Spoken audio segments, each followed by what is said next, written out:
Oh, buddy. Oh, buddy. Should be good.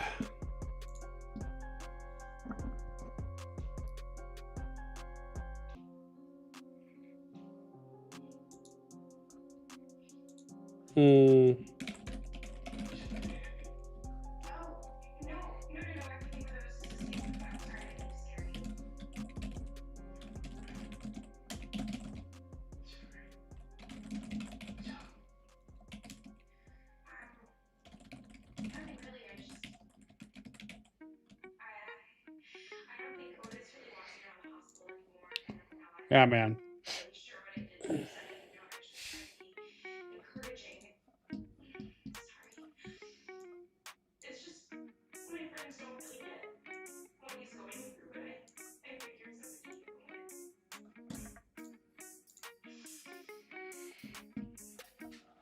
Oh, I know. Yeah, I got this queued up too. Perfect timing for this. Yeah, we're gonna start with this town hall because I'm actually pretty excited to listen to this, and then we'll see. We got a few more things after too, but yeah, we will. We're gonna be listening to this shortly. Riz, what's up, man? I was in the middle of the JasonGee video. Listen, you can go ahead. If you need to go back to that for a minute, feel free. I'm going to give it a few before we start. Because again, this is about, it goes from 5 minutes to around 29. So it's around kind of 24-ish minutes. So we'll start it up in a bit. Just going to give everyone, per usual, a little bit of time to come in for those that would like. Yeah. We got a couple things to do today. Nipper, what's up, man? I asked Abner to say roughly two times with the time not 14. That's good. That's good.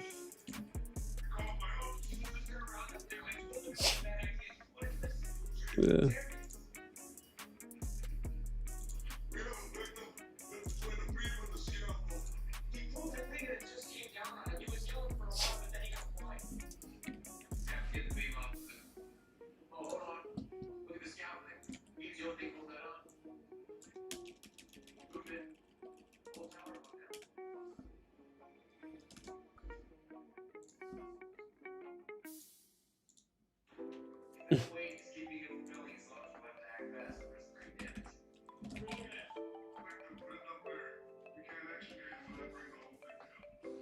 Oh, I didn't even add a thing. Oopsies.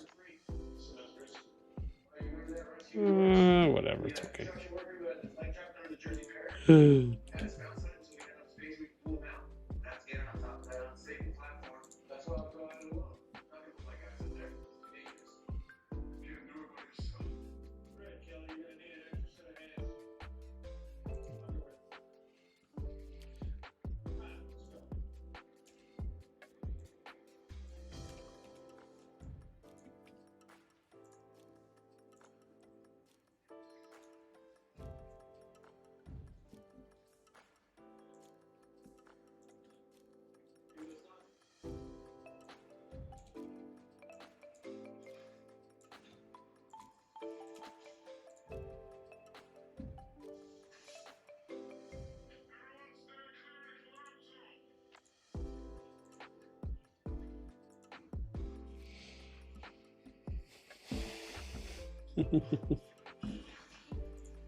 That's interesting.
Nice, man. Nice.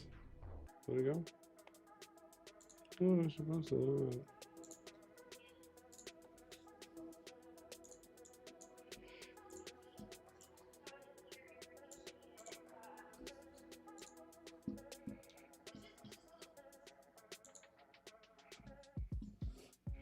Yeah, we'll be starting here in a sec.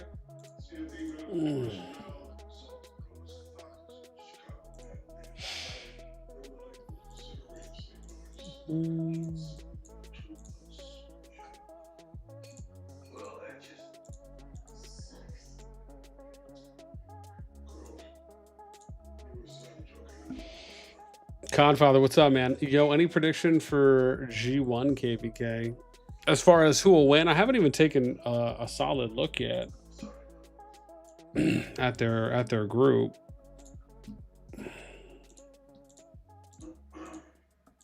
It's TRTD, right?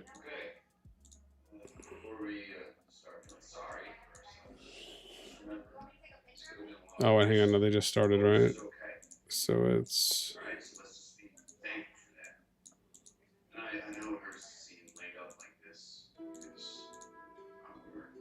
Is it... Is it that one? Probably? SOS2... Yeah, right. It has to be. It can't be Siege because this is everyone right here. So I'm assuming it's probably that one. This one, the 4109. Is that the one you're talking about?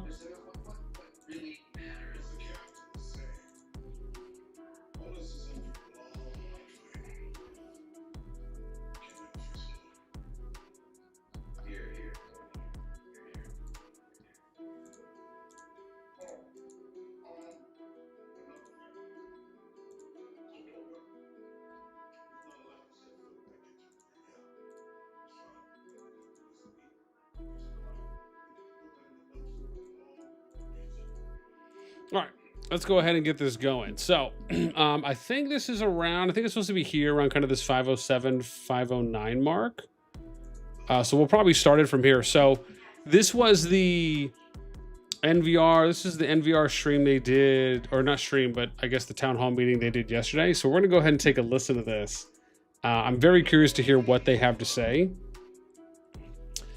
Yeah, this is, I think this is going to be an interesting one. So I think I have that max volume. Oh, that's his thing. I was like, wait, hang on. Can I get rid of that? But that's kinds of stuff.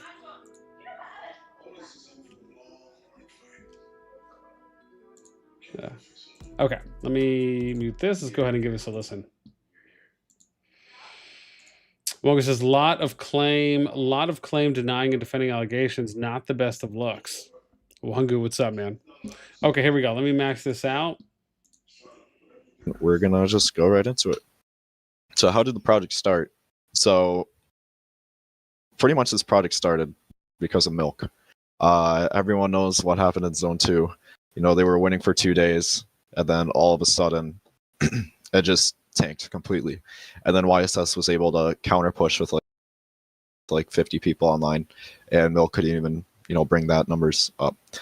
So what happened then is I had like one off day, or I guess 2 off days from work, and I decided to help War League because obviously I love Milk. I love the old Echo people. Like, I was good friends with Sod and all those guys. Tons of MFD people in Milk, tons of NXW people in Milk. I just had tons of friends there, so I wanted to try and help. So I came in, war led with Kolek, and we demolished YSS. We basically pushed back 24 hours of their hard work within a day, and just one announcement that was sent 6 hours before a push time, which was super fun and exciting, and that was a lot of fun. And working with Kolek was like, dang, wait, this is actually like pretty sick. Like, I worked really well with this guy. We work, we were just like side by side, and it just kind of meshed really well instantly without any like prep work or anything. So then obviously I have to go to work again the next day after our push, and then we get pushed back all the way. And I'm just like pretty pissed off at that point. It's like, how, like, we literally pushed them back to the choke, and then you guys can't even like hold again. And I kind of lit like a fire under me, and I'm just like, all right, bro, it's time I come back to the game. And there's kind of an opportunity where, I mean, especially after I messaged Kolek, which you can see in the screenshots, I'm like, yo, if I were to lead an alliance, would you consider joining me? And Kolek basically was like, bro, I'm down. Like, I'm totally down. So it's like, okay, I got this dude that I worked really well with within a day of meeting him. And then I messaged Paradise and Hyper after that. I'm like, if I assembled the Avengers, would you guys join? And then they were like, interested. So then we made our Discord server, which you can see on the right. And, one of the main accusations was that I migrated to Milk to steal players and create my own alliance. That's just not true at all. At this point, like, and especially when I came back to like help War Lead, there's zero interest in being R5. I was literally just like helping out and trying to beat YSS, and that's all that was. So you can kind of see the dates that this is clearly after the Zone 2 fights happened. There was not a bone in my body that wanted to come back and be R5 at all before that point. So this kind of proves that. And then Kolek, I don't know if there's anything you want to touch, but you can do that now if you want. Okay, so we heard from Abda. Let me give my thoughts here. So, him, I don't necessarily think there's an issue with him coming back and the war leading, and then doing those pieces.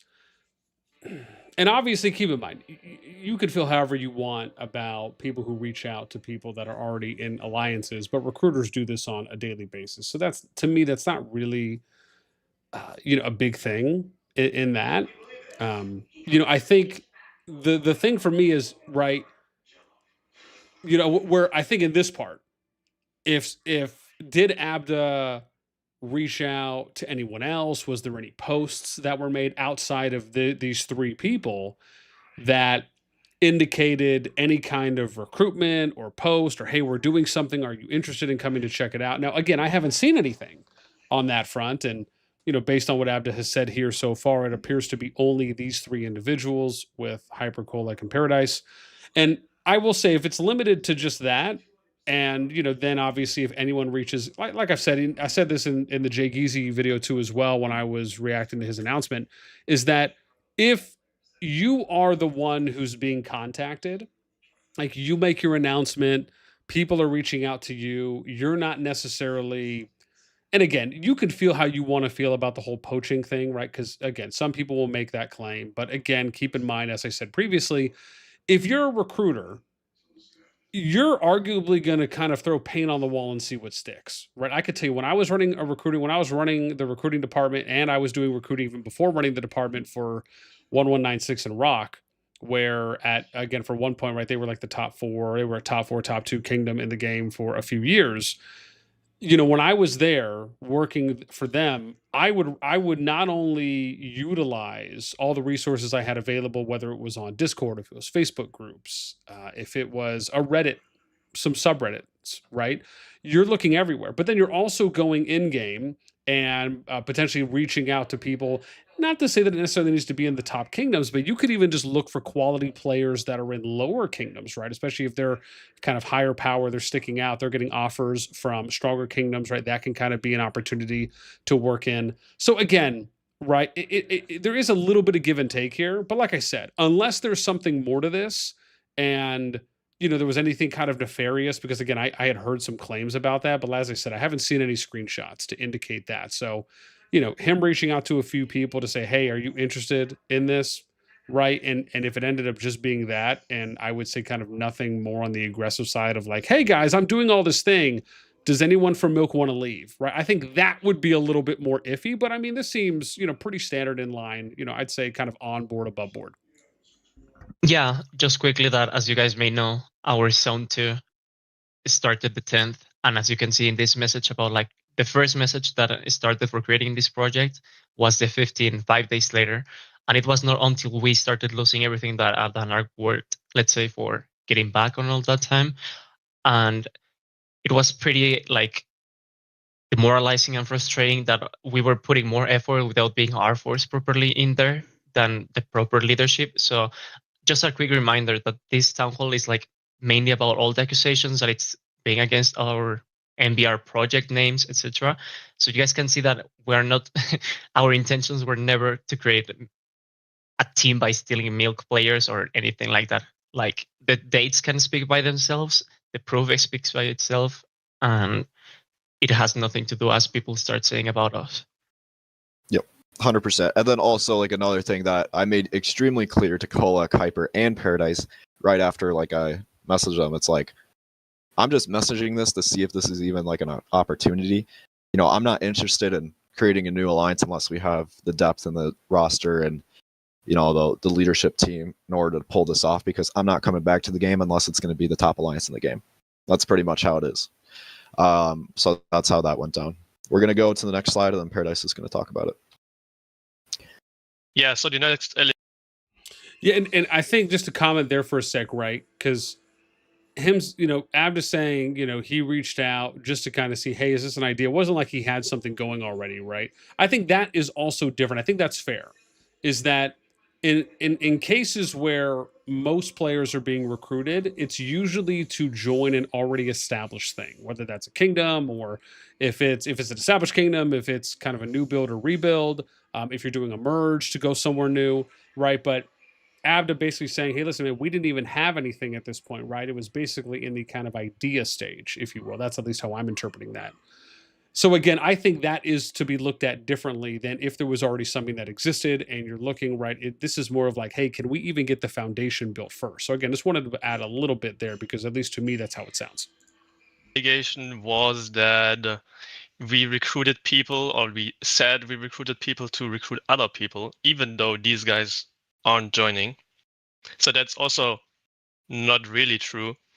There's one person in particular, I'm not going to say any names, but we asked the group that he's in if they would be willing to join. And we got a Okay, now I don't know if this, I'm just going to say this, I don't know if this part is confirmed, but I heard from some people that it was, it was slash it may have been Mubin's group, or wherever Mubin was, but like the person that I think they're speaking about here, that I had heard from a couple people, was that it was Mubin. Now I don't know if that's 100% confirmed. I've heard this from a few people, so I'm just kind of throwing that out there with a grain of salt. Again, I'm not going to put anything out there just to kind of throw a name, but that is what I have been hearing. confirmation that this whole group would be joining us. So what we did, we gave all of the players in that group their role in this Discord. Well, turns out it was kind of like our bad that we didn't communicate with each of these players and confirm that each member individually would be joining. And that one person of that group turns out didn't want to join. So that's where these allegations came up from Jason and other people in CoD Discord saying that we used people to recruit other people, which is not true. Yep. If you want to add sure. something to that, Abner. Yes. So there's two things. One, Okay, so yeah, let me respond to that. So typically, there is two ways of looking at this. If you have a group that's joining and you are recruiting, usually in a lot of cases, at least the ones that I've been a part of, you have a POC, you have a point of contact for that group, right? Someone who's kind of the spokesperson, if you will. And they are usually saying, well, hey, look, this is everyone that's in my group. Because if you say you have a group, typically if you're a recruiter for any, I would argue, competent, successful kingdom, even semi-successful kingdom, you are usually going to ask, okay, well, who's in your group, right? And okay, who's in your group? Are they all in the same kingdom? Are they on cooldowns? Will they be ready to migrate at this time? What's their power levels? What's their IDs, right? So if people want to go do some background checks, if they want to go and assess for whatever reason, right, they can. Typically, you would do this. This is just very standard, very basic. Now, in the event if they said, well, okay, and like I said, that's the part I don't know. Or I guess we don't know because they didn't say. But now, if that wasn't the case, and they're looking at it as, okay, well, hey, here's everyone in the group, and then that POC for that group said, yes, everyone in our group's going to join. That's on the POC. That's on the group rep. That's not on NVR or the recruiters in this case. Now, if they were told everyone that's coming, or saying, hey, everyone but one person's coming, and they were said that, even if it was broad and vague, and whoever the group rep is didn't name any names, and then they stated that in their recruitment message and said, hey, we have this group that's coming to other people, but they didn't say something like, oh yeah, we have the group's coming -1, as an example, right? That's what you would say. But again, I don't know what those details are. Abden, whoever else would know, depending on how that language was there. But I just want to point out, being clear like that is important. And usually you're going to ask for some basic information as a recruiter, just to do even a little bit of due diligence, right? one is what we learned from that, which the thing with this leadership team is we're always going to be taking accountability. You can't take accountability and grow. Or without growing. And that's our goal. Is we always want to improve, always want to grow, all that kind of stuff. So we're always going to take accountability. So what we learned from this situation, and this is what we've already implemented right after this happened, is now if there's a group that wants to join, every single person a part of that group is going to be added to the ticket so that they can give us confirmation that they're joining and that they agree to all of our expectations and stuff. So that's kind of what we learned from this, and that's how we're approaching these type of group situations going forward. And then as for using names. Okay, so so on this front, I actually think either way is okay to go about this, right? I do think that if you want to apply a bit more due diligence here, and you want to just be a little bit more certain, and you'd like some assurances, I think this is a good approach, right? Because not only are you saying, okay, well, the group rep is coming, and keep in mind, depending on the group size and who the group is and that individual, you don't necessarily know, which is kind of a better safe than sorry situation, right? Because you don't know how much due diligence the group rep or the person who's speaking to you representing the group has done on their own.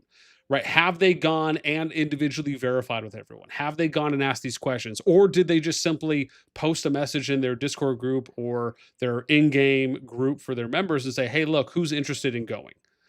And then you have pretty much everyone or a lot of people that say yes, right? And then it's like, okay, well, I'm going to go reach out to this person then. But how much information did the group rep give to NVR, to Abdus team in this case, or I'll just say the NVR team? Right? We don't know that. So again, I actually think that this is an okay way of doing it. I think it allows for you to apply a little bit more due diligence. It allows you to be a bit more transparent. You collect the necessary information that you need. And I think it addresses and kind of gives a clear direction on how you're going to solve this going forward, just to try and mitigate, right? Minimize some of these margins. From unverified players. The only names that we've really used to recruit is my name, Kolek, Paradise, we say that Pepe is playing with us, and we say that Guns is playing with us. Otherwise, like, we don't really mention any other names when it comes to recruitment. So those are the only 5. All right, moving on. Yeah, touching on that, there's also been fake screenshots going around of Apta or other people saying stuff that is not true. That is an example of a fake screenshot. I think anyone that has experience with that kind of stuff can tell that this one is fake. And yeah, there's a few more of that I love how Guns apparently is people chuckling. like used and made of us saying stuff that people believed. At least that's what we heard of. But yeah, that's just a reminder that stuff like that, we never said that, and that's not true. Yeah, it's just kind of ridiculous. Like, I mean, you're gonna keep seeing screenshots and stuff popping up and accusations, and like, there's never been an attack against a group or an alliance to this. So I want to point something out here that I find very interesting, right? Because in the beginning, and I don't know if this is something, it might have been a little before the 5-minute mark, but there was a moment at the beginning of the video where they basically came out and said that one of the main reasons they were doing this town hall was to not only address some of the either inconsistencies, some of the lies, some of the accusations, but also because they did mention at one point that some of the recruitment was being affected. Now, they didn't go into obviously any detail, but that was a mention there. Glizzy, what's up, man? Galacticos, what's up? Mafia, what's up? Welcome. Dark Abdo, what's up? Machine, what's up, man? I'll definitely get to some chat too as well. Once we round out, I just want to kind of focus on getting to everything here. But this is wild, right? I mean, it says, honestly, paying Fluffy and Guns to join has been huge for us. It's bringing some. Now, I'll say this. If I'm reading this for the first time and I don't know, and like, let's just say it's a screenshot that's being passed around, I'll tell you this much. If it's something that I think is questionable, the number one thing I'm going to ask for is, can you give me a message link, right? If it was posted publicly. Now, if this was posted in someone's DM, then I think the next logical thing you do is you say, hey, you go to Abda and you say, hey, Abda, I just want to, is this true at all? Right. Or someone sent me the screenshot, right? Instead of just kind of taking it and running with it, so to speak. I think that's a good approach if you're just trying to do so, at least in this case. And maybe you could even universally apply that to all cases to a degree. But yeah, I mean, I guess you could even say some of the font and texting lines here, I guess somewhat seem a little bit off. But I think for me, those are kind of the steps I would take. Like if someone just sent me the screenshot out of the blue and said this, first off, I can already tell you just flat out that, to me at least, I could already tell you that this screenshot appears to be just fabricated. Why? Because like you've never heard of Guns, and I would even go as far as to say Fluffy, ever any kind of rumors about them getting paid money to go somewhere. I think that's fair to say. Objectively, I think that's fair to say. So again, I think that there's already questions immediately that you would arise for just from seeing something like this. But again, right, that's me. Obviously I've had the pleasure of meeting Guns and Fluffy in person. And I've talked to Guns quite a bit, Fluffy a little bit less. Don't get me wrong, man. Stuff like this it's funny because, I used to see stuff like this in KVKs when I was playing Rock. And I think even like early COD, I've seen stuff like that where people are just throwing out things to try and get under the other side's skin or to like get them to turn against each other. I mean, listen, man, people will go to some lengths. The scale so far in COD.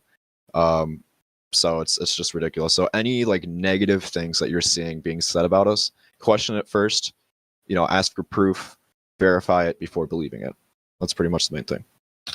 All right. This kind of stuff. Yeah, I'm too frizzy. This guy. NVR now paying Boss Daddy for good PR. Lol, JK. Listen, man, I'll tell you, the one thing I will tell you is I'm always fair with everyone. I'm going to keep it a buck no matter what. And I the thing for me is I have a lot of, I don't want to say leeway, but I can effortlessly say that because I'm not affiliated with anyone, right? I don't lean towards any side. I'm not allied or aligned with this kingdom or that alliance, or I have, these, undisputed loyalties to an individual or anything, again. And I think a good example of this is that you can see me do, I've done videos where like I'll do an interview with Jason or do something where I talk about TFS and like things that they do there. And I'll get some comments. I've seen comments on videos where it's, oh, you're just glazing them, or you're, just puffing them up, and you're on their payroll. Like I've seen this early stuff, and then I'll do videos about them where it's like stuff that they got embroiled in, right? Like little drama things or whatnot. And then it's some TFS people coming at me. So it's just it's funny to when you hear those things. But if you know some of the history, even on a number of kingdoms where it's like, hey man, listen, I cover it for what it is, and I'll always give my opinion on things. Here we go. You guys can all read it. Let's chill a little bit, guys, especially in voice chats, alliance chats, all that kind of stuff now.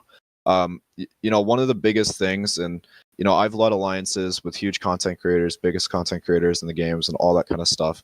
And we obviously want to support them as much as possible. But one of the biggest things that you can do to support them is to keep, what you're saying clean. If guns are fluffy or whatever, we have tons of content creators in this alliance. If they want to show an announcement or something, and then there's like reactions that are really bad, like that's not good. Or if they want to click an alliance chat and then there's racist things being said or insane things being said, that can damage their reputation. So if you care about these players joining our alliance and you care about supporting them, which all of us should want to support them, then you guys need to tone it back, especially in NVR Discord, CoD Discord, or any CoD affiliated Discords. Please keep it clean. We don't want any incidents or anything, because now we're going to start getting strict. So if there's really crazy things that are being said after this big warning, then I have no issue kicking people from the alliance for that. Okay. And we've already messaged a couple of people that have had incidents in the past or like had allegations against them that turned out to be false. And those people agreed that they're going to keep it clean as well going forward. But I just want to announce that to everyone. That's how we're approaching this going forward. All right. So now the final zone stuff. I think we have like 5 topics with final zone and milk. It's pretty insane. So I'll say this right on that note. First off, I mean, I think it's good on Abda for addressing this, because I think anytime, and I would say that about anyone, I think anytime you're talking about, racism or, if it's slurs or if it's just, kind of taking it a step too far. And again, I don't know exactly what was said. I'll always start there. But I do think it's good, even if it's just a friendly reminder to people that, and I think, and I saw someone said something here about banter. Who was it? Gran, what's up, Mafia? So Gran says banter is fine, but persistence is diabolical. Machine says personal life comments is Nick. No, and again, I tend to agree there, right? I think if it's competitive banter, if it's all fun and games, if you're cracking jokes, if it's within that realm, I think that is completely fine. I think those things are definitely on board. Not only can they be funny, they can energize, it can keep activity high, engagement high. I think all of those things are great, right? But I think the moment you start taking it a step further, especially because it is hard, right? Because you'll have some people who have a lower tolerance than others. Some people have a middle line that's over here. Some people it's right in the middle. Some people it's on the other end, right? So you could be saying something that's joking and it might offend someone else, but then 9 out of the other 10 people are like, no, that wasn't offensive at all.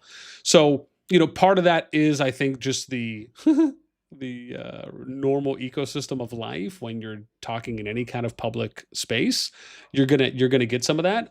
But I'd like to at least believe that people have a somewhat decent moralish compass on knowing kind of, hey man, like what's really over the line. If you kind of start thinking about like what stuff you wouldn't, what stuff you wouldn't say to your mom or your dad, or what's something you wouldn't say to, a family member or a teacher or a mentor, right? I think when you kind of look at it like that, it puts a little bit more things into perspective, even if it might be on a little bit more of an extreme end. Let's continue. So yeah, the first one is people accusing us to ask people not to show up. It's ridiculous how people could even believe this. But yeah, so you can kind of read the screenshots. Obviously, for recruitment wise, why would we want to accept someone that is going to be like, oh, I'm demoralized, I'm not going to show up for final zone? You can see on the screenshot on the right that I'm like, you have to go hard in final zone. That will determine whether you join us or not.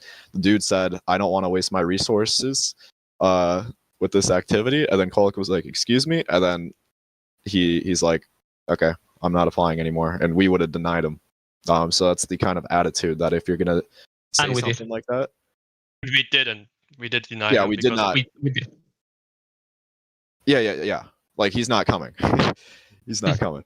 And then the screenshots on the left and in the middle, like, is me asking people to show up, and contribute and stuff. And especially like the building, it takes 20 seconds to build. Like, why can't you log in at work or at home and send a builder? Because it takes like 12 hours or whatever to get to Dragon Zone and stuff. Like, if you're demoralized, whatever, bro, build.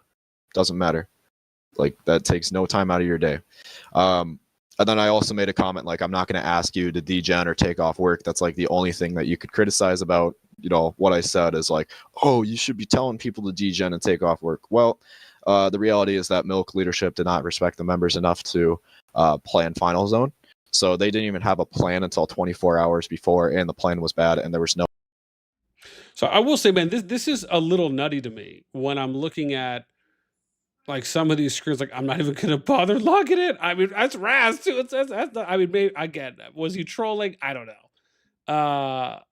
Trash mentality, help contribute so I don't need to migrate for NVR. Oh geez. I'll log in when I can to get a TP spot from next flag. Jeez.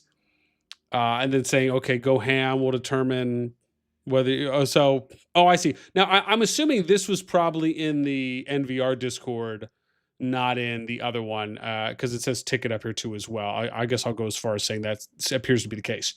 I won't waste my RSS with this activity. Don't worry about the recruitment. No problem. I mean, I will say this, right? There are part of me feels like I want to lean a little bit here on Abda's side, but I'm going to talk about it from both perspectives.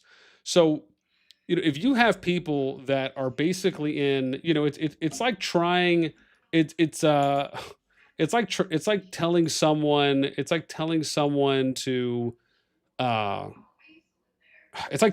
to stop in the desert and start digging for water, right? It's like you either keep moving to get to water and you eventually get there, or you're going to stop, potentially not get there, or take longer to where you need to in order to get your water while you're digging it up. And I think the comp here is that you're going to have some people who probably just viewed this KVK1 as a dead KVK1 at this point. And some people will just say, listen, man, why am I going to sit here and waste my... Now, I think in that regard, you can look at their history and you can look at, okay, well, what did they perform last season? How did they perform the season before? So I think on one side, I do think maybe you're asking a bit too much of people. I think that's fair to say objectively, especially if they have been proven to be consistent fighters. And it just so happens that this season, with the culmination of anything and everything internally happening within Milk, you then say, we expect you to go hard and fight, or you're not going to join. Part of me feels like that's a little bit too much of an ask given the circumstances. Now, like I said, that's why there's an asterisk there, because you need to vet these people appropriately and say, okay, let's look at your past season's performance. If you are someone who's consistently fought, especially if you did fight in Zone 2 for the first 2 days, I think that's where it's okay to say, okay, listen, I'm okay giving not a pass, but I'm okay accepting that. Now, if they didn't fight during the past 2 days, and or they have had kind of shaky ups and downs on activity, on fighting engagement, merits, etc., over the past couple of seasons, I think, yes, I think it's fair to say that right at that point. But again, I mean, and then on the other side of it, right? I get where Abda's coming from. It's like, look, man, he's probably viewing it as, and sometimes it's like what that recency bias. It's like, what have you done for me lately? Not what have you done for me in the past. And, again, I'm sure for him, he's probably thinking, man, we really want this to start off well. We really want everything to kind of go, ideally, right? Because again, I understand getting a good start, building your foundation, having a good debut, those things will impact to a degree. So like I said, I see it from both sides, but I just don't, I will just say I don't agree of only looking at it from one way. Activity check, and there was no voice chat check, and there's nothing important a part of the plan. So I'm not going to sit here and be like, okay, you should degen and take off work. No, that's not the case. But even though I'm saying that, you should still not be dead weight. You should still fight. You should still, build and contribute to the max. And that's super important. So anyone that says that I sent an announcement, that was the specific accusation, was that I sent an announcement. in NVR Discord telling people not to show up. It's absolutely insane. And when you see the data, I think it's the last slide in here, you Yes. will see that like NVR, I think we basically had close to 50% of the top 50 in merits and final zone and stuff. So moving on.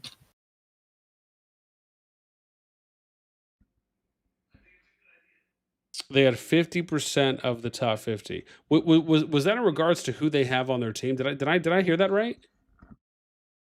Discord telling people not to show up. It's absolutely insane.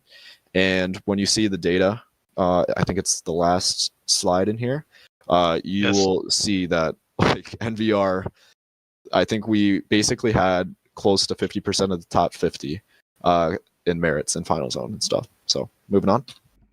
Oh, interesting. So is Abdus saying that the people who have pledged to NVR make up the top 50% of merit contributions in Milk based on the PvP that had already happened thus far? Okay, that's how I'm interpreting that now, if that's correct. So, yeah, I mean, which, to be fair, I mean, it's kind of wild there on two fronts. One, he says that publicly, which also is indicative of who's potentially leaving. But then on the other side, I mean, again, I understand he's not like flaunting it, but that's kind of how I'm. Yeah, I'm just saying like that's how I view it. Like that's kind of nutty to say. Like, is anyone else picking up what I'm putting down? That's wild, you know.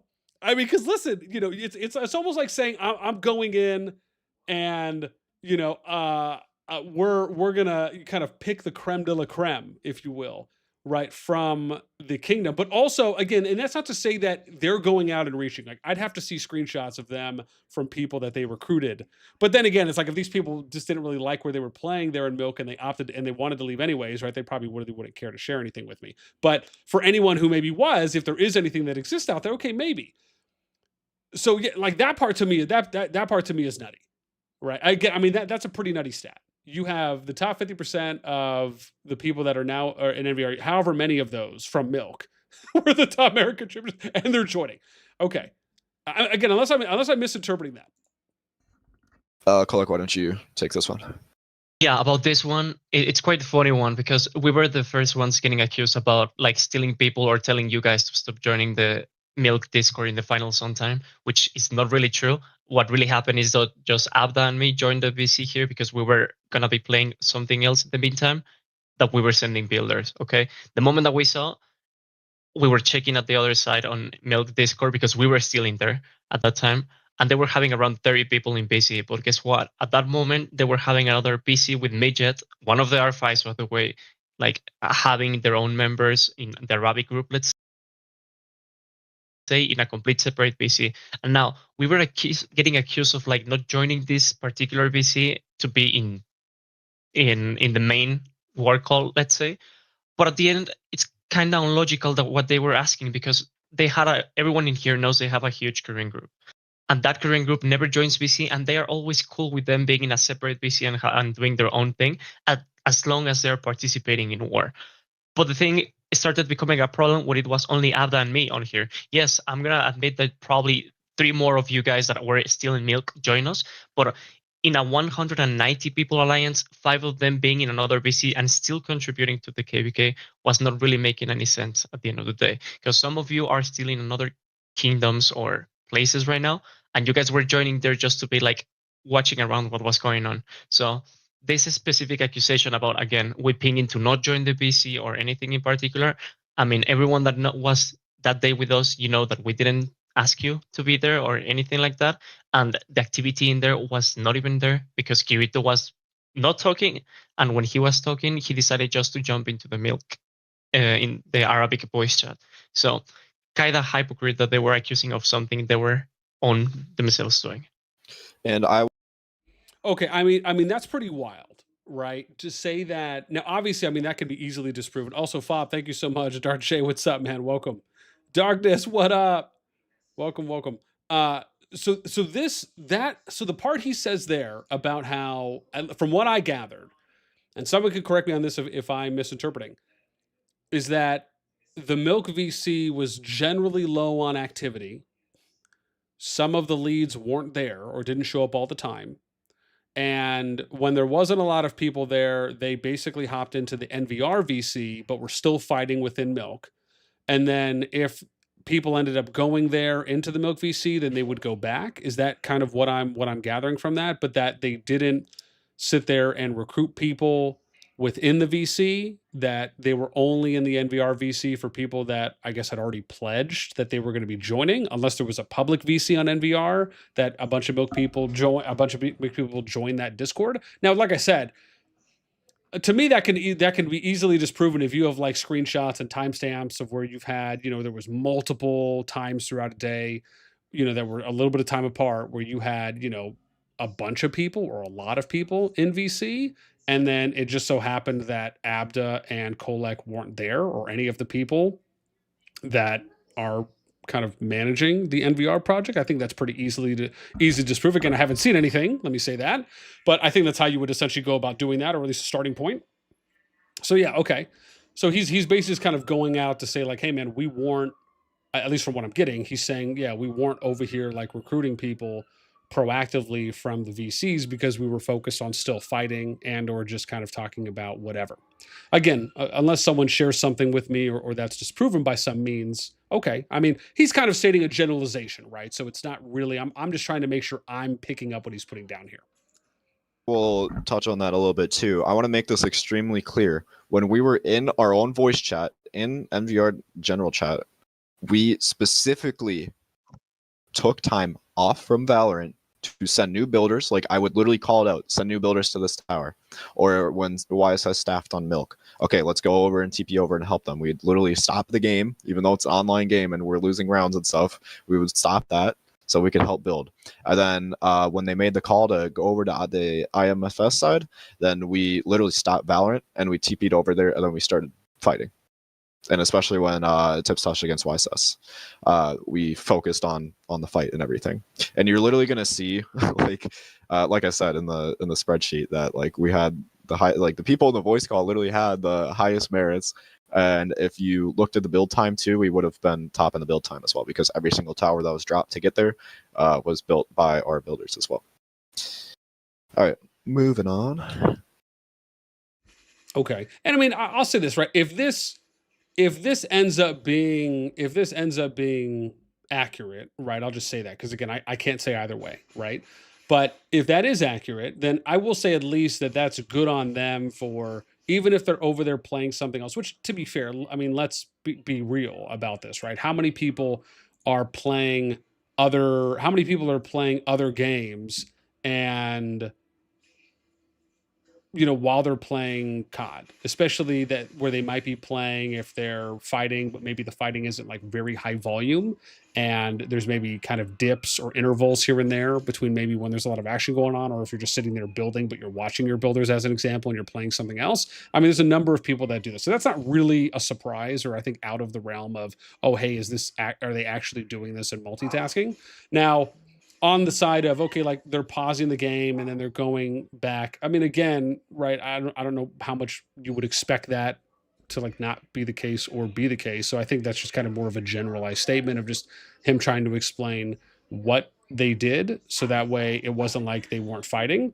Now, I think you could probably line that up and he could take a screenshot of, them in Discord playing their game and look at whatever the UTC timestamp is or the time, and then you can match that up with his troops being like, I think that's easily proven, right? So I again, right, whether or not that has been or if it needs to be, that's a separate conversation.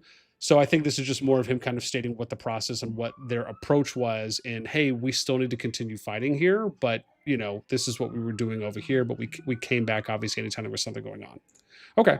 We fought until the end. So what's pretty funny and ironic about all this is that we're being blamed for, losing and all of Milk's, like all the bad things that happened to Milk.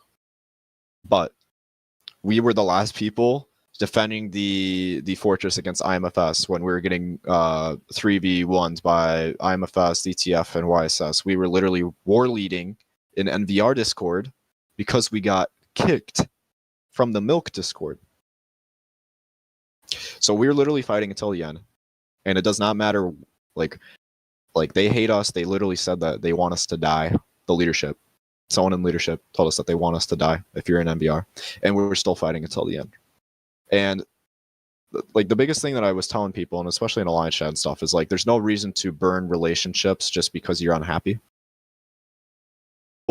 Defending the fortress against IMFS when we were getting 3v1s by IMFS, DTF, and YSS. We were literally war. All right, moving on. We fought until the end. So, what's pretty funny and ironic about all this is that we're being blamed for, losing and try and hold the ground that's possible. And we did that even when their leadership quit and just went AFK. Okay, so that was the part I was trying to find, because he said they're being blamed for, I don't know, whatever the loss. I don't know if it's the loss or the people leaving or whatever. Now, keep in mind, I all I can say on that is I haven't seen any screenshots from the Milk leadership or management or from players that are staying there that have said, we're blaming NVR. It's their fault that we lost, or it's their fault that we're losing these people, right? I'm just saying I haven't seen anything that someone had said that. Not to say it doesn't exist. I'm only saying I haven't seen that. I haven't even heard of that from anyone in there that was saying that. Right. So again, maybe they are, right? So maybe that I imagine probably at least one person had to say that in order for them to address it. And didn't do anything and didn't send announcements or anything. And also Jelk. I want to shout out Jelk here too, because like if anyone in Milk was R4 or saw the chats, like, he was always trying every single day, trying to get stuff, led and organized and everything, and he would just get ignored constantly. But he was repetitive and trying to help as much as possible. And that kind of mentality and attitude is exactly what I want, in NVR and stuff. So we will never give up no matter what. Even if we're guaranteed to lose, we're always going to show up, always going to fight hard, and always try and win, even if the odds are stacked against us. So anything you want to highlight on, Kolek? Where can we move on? Yeah, just very quick, that we were never calling out the moment that these things were not supposed to happen. That's why I just wanted to point out that he said he doesn't pull out. Continue. Also, one thing that we were getting accused was that NVR people, aka us, were the ones asking you guys to like stop fighting in the main final zone, and we were going to the IMFS side when it really made no sense. And the reality of this scenario is that all of you guys that were in the BC know we were fighting in the main scenario, and we were watching IMFS start pushing, and we did not make the call in the people that were in BC with us to go into the IMFS side until we saw the proper leadership from Milk, the two R5s, Milk and Kirito and Midget, TP on that specific side. So we're getting accused of like abandoning or wanting to be the war, but we really did not move until we see the proper leadership was pinging to go there and to go fight there specifically. Just to be clear on that. 100%. Any announcement they sent, any messages they sent on where they need people, we were always there. I think I burned like 50 teleports in Final Zone. All right, Data. Yeah. Now, I think they're stating it right from their perspective on what they did, on what they saw, how they participated. Not just kind of saying. And again, I think if there was anything that somebody could use to prove against that, I don't think it would be too difficult, right? You could probably go and ask. I mean, if they were fighting till the end, there had to be other people that were near them. There had to be other people that saw them go where they were, right? This can be easily corroborated or easily disproven, right? Because if they know who was there, then all you have to do is go and ask those people. So, again, I would like to believe that if they're stating that, it's probably more than likely true, just with how easily that could be disproven. And, again, I'm just saying I haven't seen anyone come out to say that. Maybe they have seen other people. It's not like I'm looking for it. People would have to let me know. But again, just wanted to state that, even though it's, again, I feel probably just more of a general observation at that point. Kolek, do you want to cover this, or Paradise? I don't know. No, Paradise, you can do, bro. Oh yeah, just to cover it real quick, just to prove that the NVR members or like the NVR recruits did pretty well in Final Zone. We pulled some data from the first 24 hours in Final Zone, or a little bit ahead of that, I think. And as you can see, we have 22 out of 50 people are NVR members, just on Milk. Out of the 47 that we recruited. So that should show that we are almost like in top 50, almost 50% of the members are NVR members. So yeah, it's just wrong or like false information that they said we didn't contribute or anything. I just want to clear out here that this is in-game data. You can, all of you guys, go to the in-game data tool and go check it yourself by putting the 50 more active members with merits, let's say, on the first day of finals on it. Because let's be real, that thing only lasted like 8 hours. So putting it like on a 2 days wouldn't make sense. And even though we put it on 2 days, the same names will still be popping on here. Yep, 100%. And then also, I mean, also real quick, I just want to point out how dare Guns deprive us of being able to see their data. I wouldn't mind, but I get it. 47 NVR members from Milk, and there's 190 members in total in Milk. So, blaming us is just an excuse for them to be bad. There's just zero accountability at all. I even tried messaging Corito, trying to clear things up, and be like, hey, like, I don't want any drama or anything. Like, I like you guys. I want to stay friends. I want to ally in the future. And then he just was like, fuck you. So that's what it is. All right. Now, I just want to point out that similar to Jason, I commend Abda's willingness to be bluntly direct at times, regardless if you agree or disagree. Right? It's just the fact that he just, hey, you're bad. It just rolls off the tongue so effortlessly. Is funny to me. Let's continue. now we're kind of moving on beyond the drama stuff. And there's like a couple other like rumors and like concerns, I guess. So like one of them is my commitment. And a lot of people were like, oh, well, Abda just quit 2 months ago. Why would he come back? Like, that doesn't make any sense. Well, it does actually make a lot of sense because June and July are my busy months with my businesses. So pretty much every single day, June and July, working 16 hours a day. Now that's starting to come to a close. So I have a lot more free time. You can see me in voice chats, playing games with people, that kind of stuff. I actually have more free time now than especially going into September. I'll definitely be in a way more downtime. But regardless, every single pass opening, luckily it's on the weekends, which helps me a lot. So I'll be degenning like normal. I was always a R5 degen and MFD and really any alliance I've been at. And that's going to be the case here. So I'm fully committed to, this alliance, Bro League, all that kind of stuff. And I'm super 16 hours a day. Now that's why would he come? One of them is my commitment. And a lot of people were like, oh, well, Abda just quit 2 months ago. Why would he come back? Like, that doesn't make any sense. Well, it does actually make a lot of sense because June and July are my busy months with my businesses. Now we're kind of moving on beyond the drama stuff. And there's like a couple other like rumors and like concerns, I guess. So like one of them is my commitment. And a lot of people were like, oh, well, Abda just quit 2 months ago since I've been at.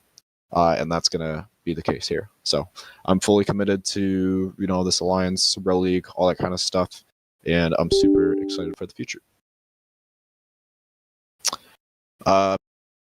Okay, so I think what I'll say there is maybe it's 50-50 for me on the response on his response there. I think the part when you say something like I guess, I mean, personally, I wouldn't water it down or dilute it in that regard because if there's enough people who feel that something is valid, and you have to understand that a lot of these people that, or whomever it is, right, and however many people it is that ask the question or raise concerns about your commitment, keep in mind they don't know anything about you, right? On average, these people do not know about your personal life. They don't know what you do for business. They don't know what your busy months or your not busy months are. They don't know any of that. So number one, that's the way we have to approach it by default. Taking time to explain something that we've never told anyone else about. The only thing that the average player is going to think is, oh, he's not that active. He left when it got hard, et cetera, right? You have to take the time to educate people in again, a professional way where you can explain this, where you can explain it, and then they download it and understand it and say, oh, wow, that makes a lot of sense. I get it now. Thank you for that. Right. To me, again, I think he more or less did that. I'm just saying how it started. I just don't know if I would have said something like, I guess, because it almost felt like he was brushing it off a little bit. Like, why are these plebeians asking me this question? And so again, right. I think it's good that he addressed it, because I think taking time to address those things is good. I just maybe would have preferred just a very small, different little word choice where I would have taken it a little bit more serious, with the understanding that these people have no idea about anything about me. Now, it would be different maybe if he has done this already, where he came out and has already said what he does, or if he already stated that, maybe in an earlier announcement, like, hey, right, this is kind of a general idea of the work I do. These are what my busy months are. This kind of addresses some of that. Or if he did it when he was in MFD, that would be a different situation. Or if he talked about it on Gen Chat that he can reference and say, hey, here's a link, right? Here's something I've already said out loud. Then people would already have an idea. That's kind of the point I'm getting at there. It's small, but again, right, I just wanted to at least note that. Paradise, why don't you touch on recruitment? Yeah, so far our recruitment is looking really, really good. We only took like really, really good players. That's why you guys are here as well. Just looking over the stats right now, you can see we already have 143 confirmed migrants. Okay, hang on. Hang on. I'm about to connect some dots, because now that I heard that, I have to go and track this down. So that was what, 2559? Hang on. Abda, most of you guys know me. I've played these type of games. R4 and to experience some KVK1. No way. All right. Okay, I'm back. So thank you, Abda. Welcome. Town hall, but unfortunately. Here it is. All right. Okay. Welcome, guys, to NVR's first town hall. I wish that we did not have to do this town hall, but unfortunately, rumors and a bunch of bullshit is affecting recruitment. And so we have to. Okay. So he says it's affecting recruitment. Okay. Now, where are we? 2559 or something? Actually make a lot of sense, because June and July are my busy months with my businesses. So pretty much every single day, June and July, working 16 hours a day. Now that's starting to come to a close, so I have a lot more free time. As right now, you can see we already have 143 really, really good players. That's why you guys are here as well. Yeah, so far our recruitment is looking really, really good. We only took like really, really good players. That's why you guys are here as well. Just looking over the. Yeah. So again, I just wanted to point this out, right? Where you get to hear that on one end, they're saying, hey, it's affecting recruitment. But then now they're saying, hey, recruitment's really, really good. Again, like I said, I don't care either way. I'm just simply pointing out what I consider to be the obvious. Now, again, we don't know what level that means, right? Does that mean when he says affecting recruitment, to what degree is that? How many people is that? What is that affecting projected numbers, right? But then on the other hand, then they say, okay, well, recruitment's going really, really good. Both, keep in mind, both technically could be true. Like they still could be doing really, really good. But when he says it's affecting recruitment, maybe it just referred to some people, right? So again, I don't know on that, but I just wanted to at least point that out, because it was kind of two sides of, I guess, a similar coin. As right now, you can see we already have 143 confirmed migrants. Having over 28 billion power right now. Average power is 212. We heavily focused on people that constantly have high merits and also have high resource healing. Oh, Guns, you're killing me here, Smalls. No pun intended. Oh, you play with your audio on if it's not war? Oh, he's killing me right now. Oh, just turn it off. We think that are the most important stats. And I guess what I should say is he has it turned on while this is happening. Not to say that he should keep it all turned off. If you want to have it on, that's your own choice. I'm just saying while the town hall's going on. to look at. The darkness If we within weren't me really sure will be if people purged. would be a great fit, we also checked the build and destruction time just to see how active people are. And yeah, we are pretty happy with the recruitment so far. I But am in position. it could also change a little bit in the next few days. Maybe we At have some once. more people reaching out Keep to the us. So frost away from that's me. a unconfirmed number, I would say, right now, the 28.8 billion power. Right, yeah, we're still growing and stuff. And then also one stat that I mean, listen, I will say, like, that is pretty nuts, right? To hear about some numbers out there that they're throwing saying that it's going to be around 28, 29, 28 and a half billion that they've been doing, right? Kind of going from zero to hero in that.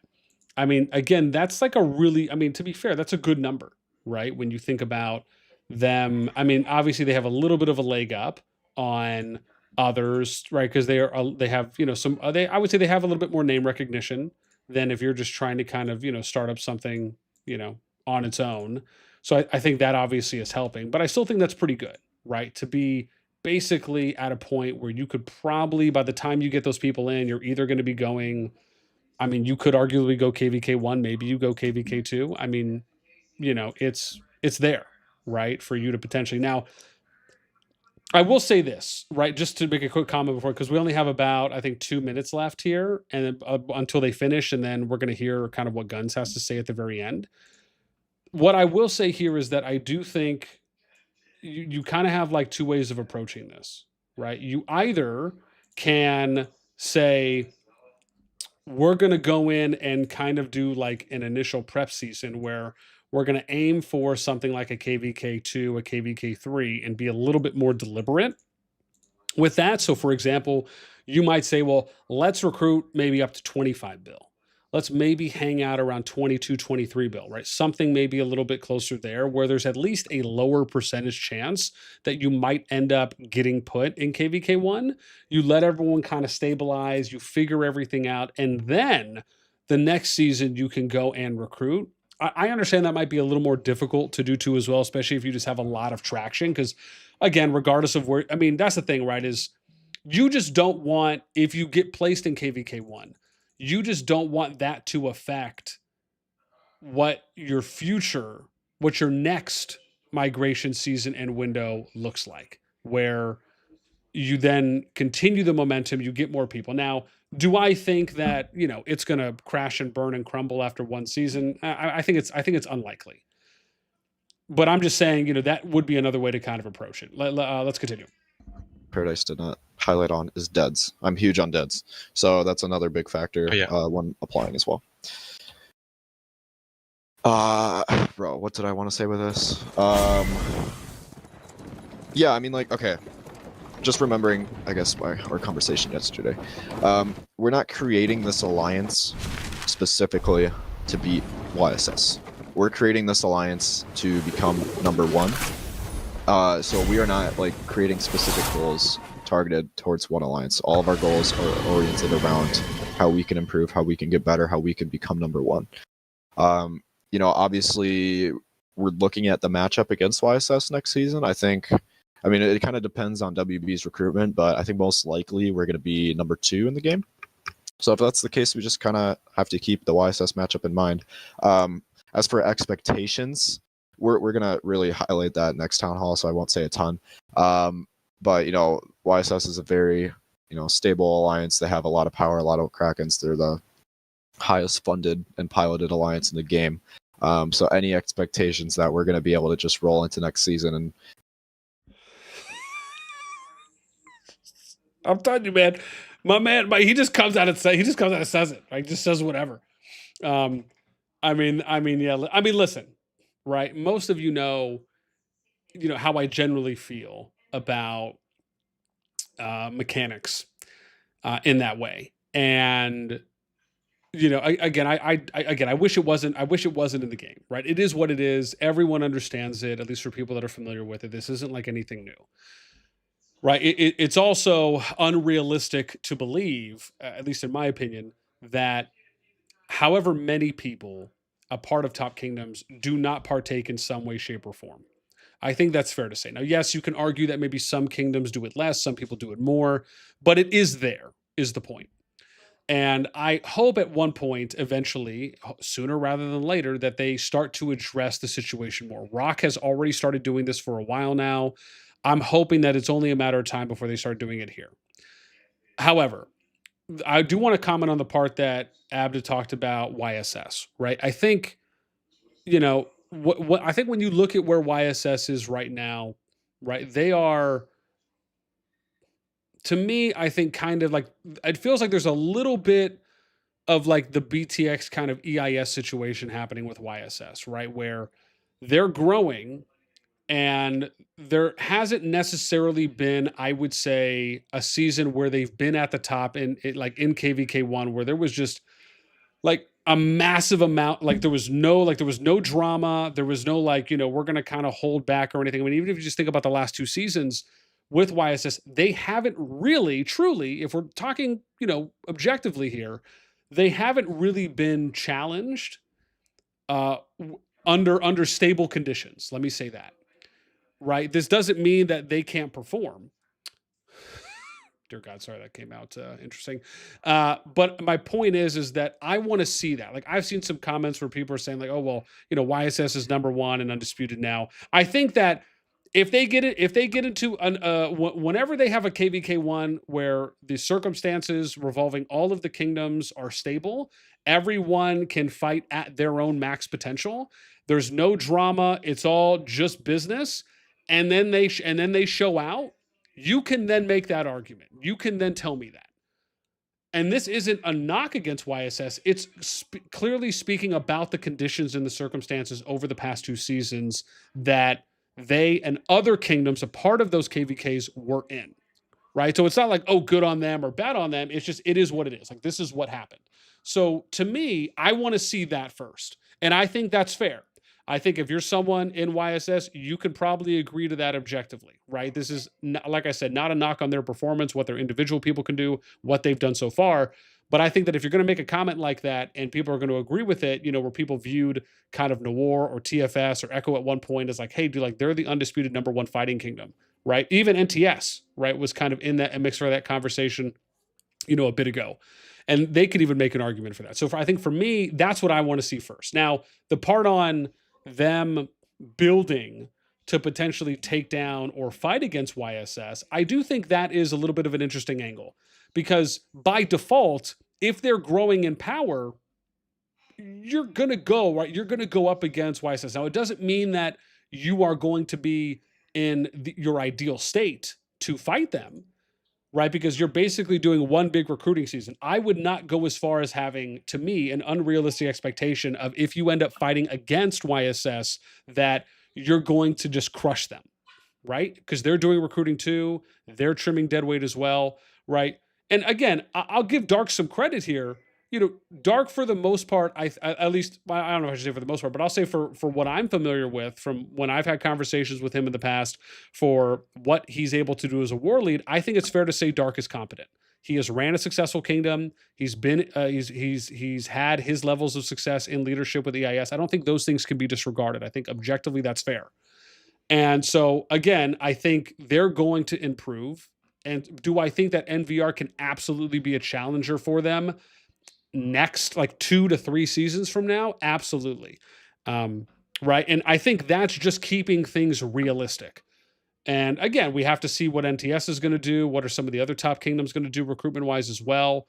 Will YSS just be a cut above everyone by the time the migration season, this upcoming migration season closes? There's a lot of unknown is my point. So I want to see some of those things first. And whoop their ass is a bit overzealous. But what I can guarantee, that if you've been war led by me or anything, you know that, you know, we will be war led way better than them, more organized. You know, everything within our control needs to be better than them. And, you know, the only reason that we can lose to certain alliances is because they either spend more, they have more pilots, any of that kind of stuff should be the only reason that we lose. Any other reason that is within our control, recruitment, anything, that is all leadership's fault. Listen to me. Okay? And that's everything that we can improve on. we're gonna be focusing on that, especially next season. But we know the season's going forward as well. But yeah, the goal is to build a roster that will get us to strongest power and alliance, most organized alliance in the game, and then also, hopefully win Roots of War League. So super excited. That will conclude the town hall for today. I appreciate all of your time. Looks like we were able to wrap it up right below 30 minutes. So at this point, you guys can go back to your lives, but if anyone has questions specifically about drama or any of that kind of stuff, please feel free to send your message in the town hall section. Town hall chat section. Or if you don't want to do it like in the town hall section, like please reach out to DMs to any of the three of us and be sure that we're like against all these rumors that are happening. I know, I got you, sweetie. Hang on. Fam, I just want to let you guys know, again, I'm going to share some thoughts here in a sec. We're going to listen to Guns' conclusion here in a moment. And then we are going to be having a interview that we're going to be doing. So again, you might want to hang out for that. That's going to be happening here in about 30 to maybe 45 minutes. Yes? Okay, I know. Here, hey, okay, hang on. And so we're going to be doing that. Now, again, I'll just say this. It's a big name.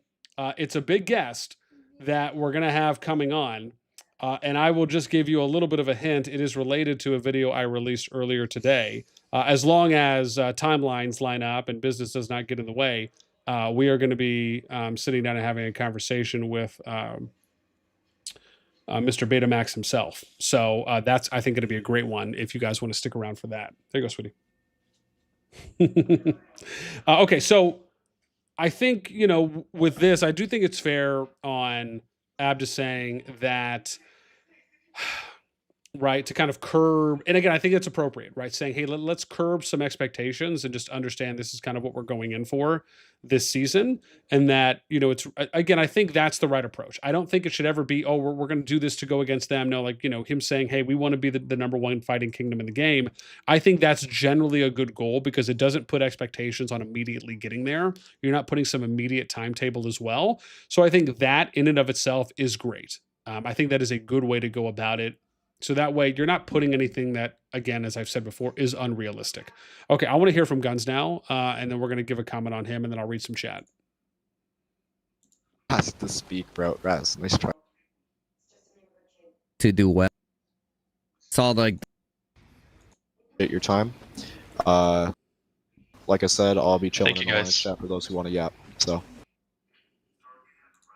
appreciate it, guys. Have a good rest of your day. Have a good day, guys. guys. Thank you for joining. Take care. Yo, so just real quick, I love how he shows this though, so you can like see everyone here. Hang on, I think some people had just left. Let me go back a sec here. Okay, hang on. Let me go here. Have a good day, guys. Because like Thank it's you for pretty nutty. joining. You could see everyone. So I'm gonna pause it here for a sec. Right. So there's Hera, Truvix, Drake, and Cookie, like all these people. Chowie Lady, who's on here? Queen, XP, Lethal's there, SL, Tomoki, Raz is there. He had his hand up. Aguro, Greek, Pepe, Iskanash Monty. Oh, Merc's there. Vicious is there. Meows. Tinsy. Tinsy kills me. It was PFPGs. It was. Oh, I thought that was Alpha Deer. Cat, I didn't ask Tinsy to join. I'm not a recruiter. Vogue Shot, Santos. Okay, cool. Take care. Yeah, it's pretty nuts. Okay. all right, well. I want to hear what he That has to was say. a lot of stuff, guys. That was a lot of stuff. I kept quiet. I wanted you guys to get, just like a raw feeling of, I don't even know if it was an emergency town hall or I just saw like the notification and I joined. But they addressed a lot of accusations like towards the NVR project. And I say this as a member, I'm not an officer. Obviously, I want the NVR project to do well. So as soon as I saw that they were going to start addressing all like allegations, especially the recruitment one, that's been the main one that I heard of was the recruitment one. I did hear about that they purposely threw Final Zone and stuff like that. So I'm hoping that a lot of the stuff that they addressed answers a lot of Also, fam, real quick, I'm going to let Guns finish. I'm going to give my last thoughts. And then if you're still hanging around, Jay Geezy's going to be joining us for an interview here once we finish. So here in a few minutes. your guys' questions, because even some of you guys have messaged me about it, and I've told you, like, look, as far as I know, they didn't use any name for me when I was talking to them to recruit me. I just knew who was in the leadership and a general idea, and I knew me and Fluffy were going there. So as long as me and my duo were going there and good leadership there, like, that's all I really care about.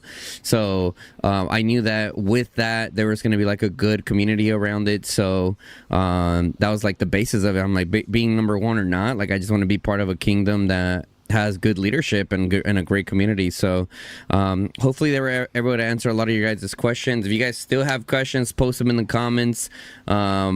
I'll try to answer them the best I can. I'll ask Abda.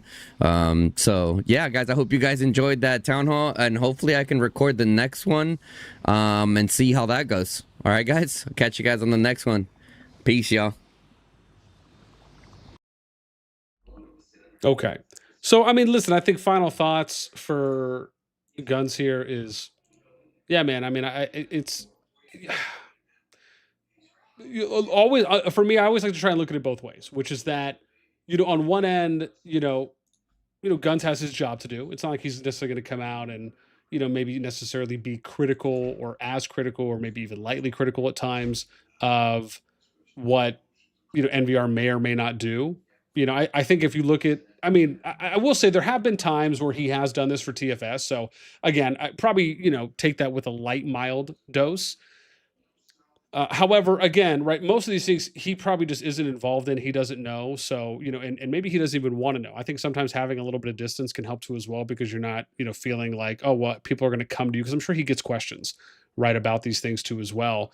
So I think if anything, I actually think that this was good of him to post this, because I think even though some people might view it a certain way, I think it actually did more good than it did harm, because now it potentially puts the ball in other people's courts, which is like the milk court or any of the people they named, to kind of, prove or disprove or counter anything. So I do think that this actually helps them more than, anyone could argue it probably hurts them. So yeah. All right, let me go ahead and get Jason in her. This should be good. All right, let me call let me call the homie real quick. Where's my thing here? Where's the homie? Okay, hang on. I'm giving him a shout. Yo. Yeah, let me see if this Slutter Biscuit joins. There he is. What's up? What the fuck did you just call me, a slutter biscuit? That's right, dude. Yeah. You're a little Slutter Biscuit, man. You're my you're my Betamax. Damn, that's crazy. Been called a lot of things. Betamax, kind of crazy. Yeah. Hey, Disney fan, what's up, man? Oh gosh, yeah. Listen, dude, wild. Oh god, wild Damon. I appreciate you making some time for us. We will. Cat Jason's your homie. Knew the world was doomed. Yo, man. Yo, JasonGee is always going to be the homie, man. Anytime you get a chance to hang out with some peeps IRL, definitely strengthens the bond, as one would say. Jason, so listen, man, obviously there's a lot. I definitely want to get to a number of things, and we'll take some questions from chat too as well if they have any near the end. But and again, I says, I don't know if you had a chance to watch my video where I kind of reacted to your announcement so far, but or any part of it. But I said kind of in the beginning, man, I mean, this is without a doubt to me it is. I mean, you are, for whatever anyone wants to say, I mean, you are an icon. I mean, you are within the COD community. You are a polarizing, popular figure. You are an entertainer. You are an engager. People know who you are. People know who TFS is. I mean, you've been around basically since beta, and playing the game for nearly as long as I have when I started in Kingdom 2. And I know there's other people that started around that time as well, but you've basically been here since the very beginning. I mean, I guess before we get into a little bit more of the weeds, can you just walk me through a little bit of what it means to you, how you feel about playing the game for that long and being in the position that you've been in for that long up until this point? I mean, love the game. It's a great game. Best kingdom builder, or technically only kingdom builder, but this whole genre of gaming hooked me, and this game has good mechanics that I like to play, good community that I like and enjoy. Been, real fortunate to have a team that backed me for as long as they did, and a bunch of players who've supported me and my alliance that we grew this far, and it's been a good ride. Yeah, man. I mean, you now for anyone again who may not know, right? Some of your history, you started on, arguably, 31. yes, exactly, right. So you started on one of literally the most. I mean, you started on one of the most competitive kingdoms like in the history of the game. It was right around that kind of 31, 32, 30 range. So 31 was the first public server past beta, and I Yeah. started on day one of that server. No. Can you tell me a little bit about how that was for you when you started? Like, are there some people that played there that are still playing now that you know? What was the chaos like there? I mean, to be honest, I kind of started in my living room with my IRL best friend. He was like, "Yo, you gotta try this. The game's launching in like an hour. Go download it right now." And I was like, "All right, fuck it, why not?" And I mean, it was pretty chaotic. Me and him kind of started our own alliance, and then we merged with a bunch of people, and then we ended up fighting like the quote unquote Krakens of that time as soon as that first pass opened, like a month later. Mm. And losing that fight or getting betrayed during that fight is what made me start like spending on the game and kind of like, you know, outdoing the other people because I was like, you think you're better than me? Watch this. Yeah, I mean, yeah, I was just say it is funny when you think about it because your your beginning story is kind of similar to other people I see on New Kingdoms when I've done projects. It's they don't, some people just don't kind of have an idea, and so, or a general idea of kind of either what's going on or how they can kind of use their money, and some people will just kind of blatantly spend or broadly spend, if you will. And it could be based on an interaction they had. Maybe someone was talking shit in chat. Maybe there was another big person, they were getting attacked, their builders were getting hit, and they're just thinking to themselves, well, I'm just going to go ahead and invest a bunch of money and outpower you. And so, yeah, no, that's absolutely funny. Now, you move past that. So you get to a point now where TFS is made. And again, I know a little bit of the history there for you, where I believe at one point it was your group, it was like Sod's group, and I think it was one other that I recall. And then you guys were kind of sitting down and figuring out, and everything kind of happened within a week. Do I kind of more or less have that right? So TFS used to be DX, Yeah. right? When the first actual KVK started. Uh, DX was my group and Sod's group together. Okay. At that time, we allied Jedi, who was Yoda's group at the time, and we were going against BXS. And that's why Heat and all of them came in. At the end of that season is when we made TFS and we combined basically DX, Jedi, plus a few BXS people. Okay. And so you guys, and now this, keep in mind, this was also during which again, what I still consider to this day to be my number one KVK. And I've told you this before, but my number one KVK that I just think is at the top for me. And you could even argue maybe those 2 seasons or so where you guys were fighting against Mephisto and his team early on in those season 2, and then the one SB2 one where I think you guys were also going against oh god, who else was it? It was like not Next or Act, who Dawn. That's who it was. It was Dawn and Dusk as well. With them, and then I can't remember who else was on your guys' team at that time. But to me, I mean, that was effortlessly one of my favorite, if not my favorite, KVK that you guys fought in. And even just like the epic open field when you guys were fighting down in that ravine, and there was like 400 or 500 play. I mean, it was just ridiculous, right? I mean, you have been a part of so many great moments as a lead, as someone who is a frontline fighter. I mean, can you walk me through like what's a moment or two that really just stand out to you that you'll say, man, I'm going to remember this, or this was like so much fun. This is the best season I ever had. Is there anything that really comes to mind for you? It's not one specific moment. It's more just like the big organized fighting that has like multiple of hundreds of people in it at the same time. That's what captivates me in the game and gets me going. And being able to fight those big battles, not like the little skirmishes and things like that, but just like giant alliance versus alliance or allies versus allies, kingdoms versus kingdoms kind of thing, where you really see the amount of people who genuinely play this game and stay up for like 2-3 days at a time just to get the fighting. Yeah. I mean, geez, you're not wrong on that. Has there been? And I'm curious. Okay, hang on. So, PB's got a question here. How did you discover the game? How did you get into COD? How did you find My it? I'm literally I was sitting in my living room. So for a long time, my friend kept trying to get me into Rise of Kingdoms, Okay.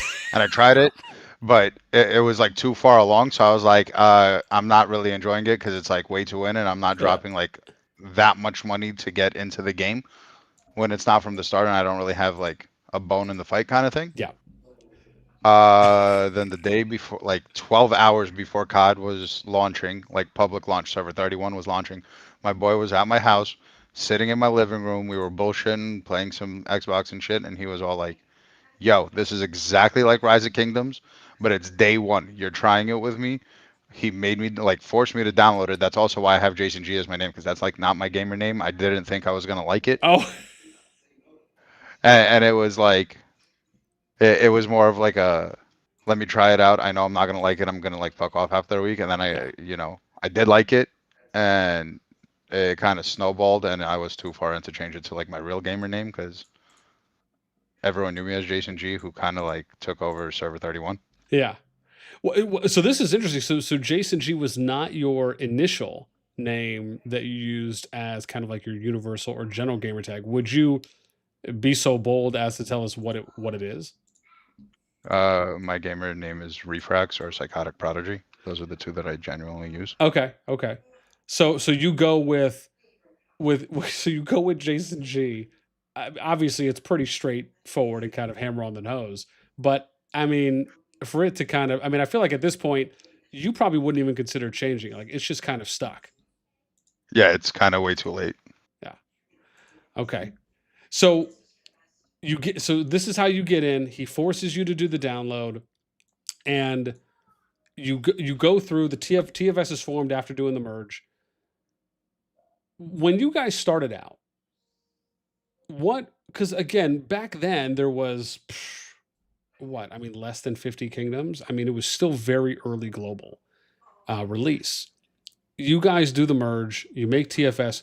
What were some of your earlier kind of initial goals? Like for yourself, what did you want out of the game? What did you want TFS to be? What did you We want just out of wanted your to be kingdom? the biggest, literally just be the biggest, the best, and the strongest. Like that. That was always the goal, is just to be top dog and kind of stomp people out whenever we fought them. Okay. So you guys, we fast forward a bit. You eventually get to a point where you guys are number one. You guys also had a little bit of back and forth with Noir early on.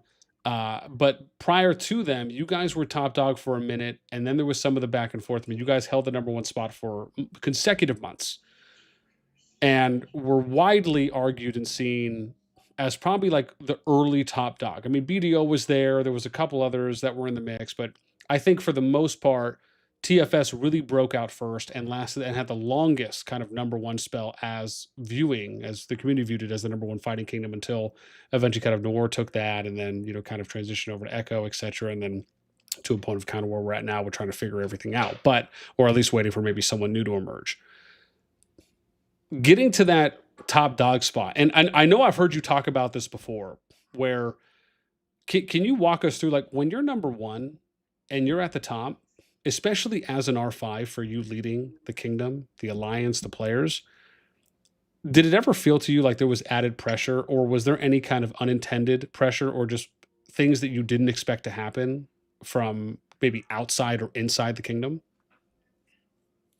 I think it wasn't more added pressure on me per se. It was more added pressure during the recruitment phase to stay in that number one spot, and also an added pressure on the players, or a higher expectation that I had of the players to kind of show up and be like, "Yo, guys, we're number one. We're not just gonna lay down. We're gonna stay fighting for as long as it takes to win this whatever fight we're fighting."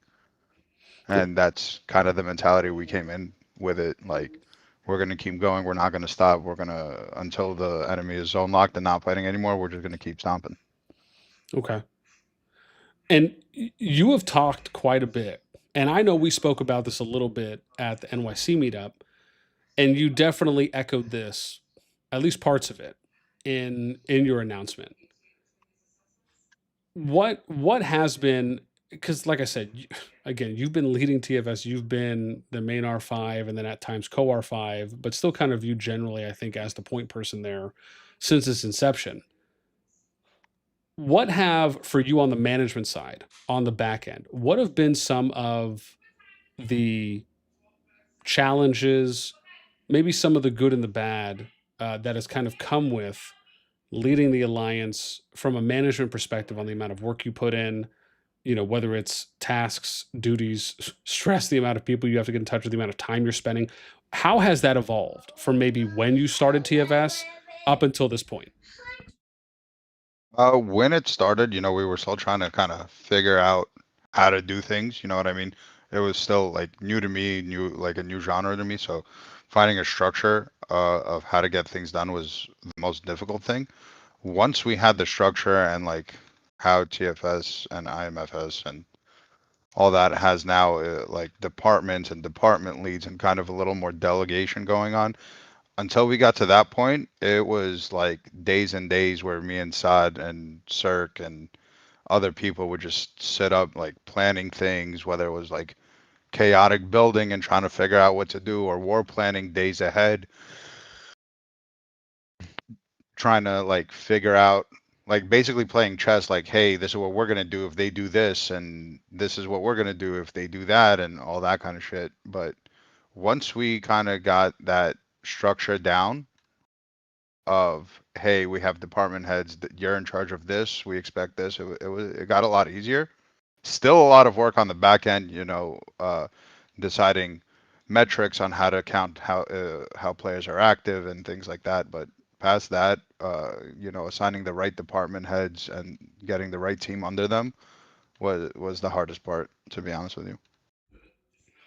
No, again, I can only imagine. I mean, you know, even I know my fair share, even just kind of doing general project builds. It's, you know, I kind of always viewed it as, man, we just need to try and get as many people in as we can just to kind of limit the general drop off that, you know, we just expect to happen over a period of time and try and put ourselves in a good position to, you know, at least last either as long as possible or kind of give us enough buffer room to try and bring more people in. But I'm curious, obviously, with things that have kind of culminated for you now with the ultimate decision of you stepping down. And I say because, again, I don't think anybody would have had this on their 2026 bingo card, as I've seen a number of people state in COD Discord.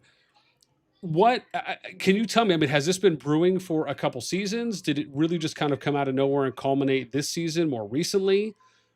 I mean, to touch base, this kind of goes into a few things you said in your video, Yeah. right? It's not just about me being able to war lead, and it's not just about me being the face or the leader of the Lions. At the end of the day, I'm also a player of the game, and I want to enjoy the game as much as possible, right? Um, with the current schedule that I have with work and content creation, things like that, it really tied up my time in the game. Where in other seasons, the gates weren't only on weekends and passes and fights weren't only on weekends. That gave me at least some kind of time where I was able to enjoy and play the game and fight when when I wasn't working. Now that passes and things are only on weekends, and in high tier KVKs that I've been a majority part of, fighting doesn't last past the 3-day mark generally. Right? Usually a bastion goes down or a zone lock happens or some kind of map position happens where there's like 3 forts and a bastion and you're just kind of poking at that point. But the initial fight that I enjoy the most, where it's, majority of your alliance, majority of their alliance on for 24, 48 hours, is those first 2 to 3 days. And because of the new gate schedule where it's Friday, Saturday, Sunday, usually by Monday the fighting is done, and that's when I get back from my shows and things like that. I just don't enjoy the game as much as I used to because I don't get to experience that kind of fighting. Now, my decision to step down and walk away from IMFS isn't only because I can't war lead. It's I just genuinely don't get to enjoy the best part of the game, which is the fighting and the coordination between the alliance, because I'm not there. And being in a high seed KVK with the alliance that I'm in now and running now, it's just not fun to keep spending and keep investing the time that I am and not getting the satisfaction and joy out of playing the game how I want to play the game. Now, the reason I chose to basically walk away and go to an alliance where I have a bunch of friends is one, they're a lower seed KVK, so they kind of have extended amount of fighting, and I'm not saying it's as high tier or high pace as I usually fight at, but they do have fighting that I've seen based on this season alone that lasts on the weekdays, you know, Monday through Friday kind of thing. They don't just stomp their opponent and walk away. You know, it's not just like a lock and then never coming back. That was one of my main decisions, is just to, you know, go be with friends, enjoy the game how with the people that I used to play with, and just keep going from there. And if it doesn't work out at the after that, then that's a different conversation at a later point. Yeah. I mean, I again, I think that's fair, right? I mean, you know, another thing I'm just thinking of now that again, I don't recall you mentioning in the announcement, but part of me feels like this had to factor at least to some degree, is that with you being an R5 there and the main point person, there's probably so much you have to do already behind the scenes, or at least a decent amount of things you have to do. Sometimes, if not maybe more than that, up to maybe all the time, that you have to get done before you can even go out and fight. And if that's the case, especially with your position being kind of, you know, vying for, you know, more KVK ones and, you know, again, having a very successful kingdom, a very active alliance, I would have to imagine that even if there was moments where you could try and fight in your KVK one, there's probably things you have to get done before you can even go out and fight. So I would imagine, depending on how much that factored in, I mean, was that anything that played out at all with also reasoning for, hey, let me kind of step down from this, be a player, because even if I did get moments to potentially go out and fight on the weekend, instead of me having to kind of do the managerial duties, I could actually go out and fight. That's part of it. That like it all kind of summed up to it, right? It's from doing Diplo to war planning to overseeing, you know, building. Obviously, I didn't build. Everyone knows I don't build, but I oversaw the build plans. You know, having those meetings for the builders to explain to me what the hell is going on. From town halls to evaluating players to sitting down and determining which metrics we're going to look at after the zone is over, like what merit to power ratio, things like that. Uh, all that was just a lot of time that, you know, I have to invest and leadership has to invest, and that's just time I didn't and don't currently have anymore. And it's you know, it's I wish I did, but you know, life changes and things change, and I just can't devote that kind of time and attention as I used to. On you know, on the topic of management, again, I know, you know, you've been pretty, you know, outspoken for a number of things, along with, I know we've even had some conversations on this. I mean, do you think, just kind of the current state of it, do you think that, you know, if, or even better yet, I mean, is there anything right now, or actually, let's start here so we can maybe lay a little bit of a foundation out for people listening.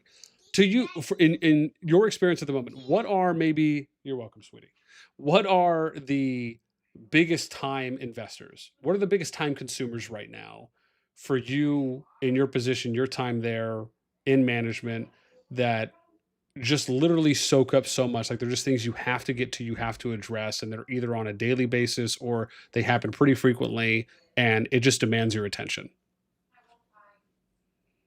Definitely player satisfaction and, you know, making sure players are happy, engaged, have content to do within the game, constantly planning pushes and pokes and things like that so players don't get bored and log off. Data tracking in the background, while most of us already have it automated with like bots and the COD data tools and other websites and things, it's still going over the data, formatting it to how our leadership likes it. And then evaluating which players are performing and which aren't, and then making sure our leads get in touch with the players that aren't performing, figure out why, and see how we could get them engaged again. Okay. And out of any of those, or even if it's a different area of management, what I mean, I have to imagine you would ideally probably like these things to be, or just maybe generally take less time to do. And I guess with that, I mean, if anything, what are some things? Because again, we've seen the burnout already, and again, given the fact that I mean, let's be real. We could word it in a way of saying like, that you've lasted 3 years is a testament. Like that is an accomplishment compared to a lot of other top kingdoms, a lot of other leaderships for disbands and management burnout that I've covered. We've seen it is a very real thing in these games. And you could argue for other games where any kind of management is required or needed or is just done. But for you, what are some things you think the game could do, whether it's adding something, changing something, removing something that you think would really help out the management team where they can spend less time doing that and maybe more time enjoying the game? Because I feel like in the beginning, it's maybe okay. Like some people were probably just really hyped up. They're high on the idea of, oh man, I'm going to get in management. We're going to have a great time. But they most likely fell in love with the game first and foremost by playing. And part of me just feels like the longer that you stay in management and when your team starts shrinking over time, you take on more tasks, you stop playing the game as much as you did, or you have to overwork yourself. And all of those things kind of factor into burnout. So I'm curious for you, what are some things you would do or you'd like for them to do that you think could really help out in that area? I mean, I see the devs implementing like tools and data tracking in the game, which is already helping. Like the new war leading tools of being able to draw on the field, that's also helping. You know, planning towers ahead, that's also a good step. It's just I personally think they're starting to implement these tools a little late in the game. Mm. Like we're already at a point where it's like more, excuse my French, what the fuck is happening? Because we've all been like through it and dealing with it for literally 3.5 years now, right? And if they implemented this a little earlier, it would have been a lot better and more impactful to us, because now it's more getting people who are willing to even step up into leadership to do these things, to be able to use the tools that they're implementing, right? Because a lot of people are kind of standoffish on leadership because they see like old leadership burnt out and they're like, if they couldn't handle it, I'm not going to do it now.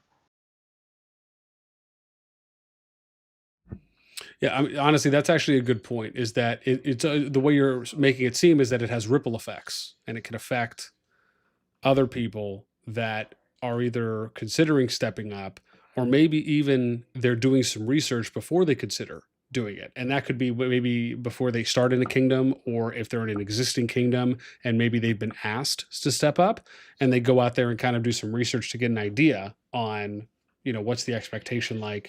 And you end up seeing however many disbands, however many R5s or people in management quoting the burnout.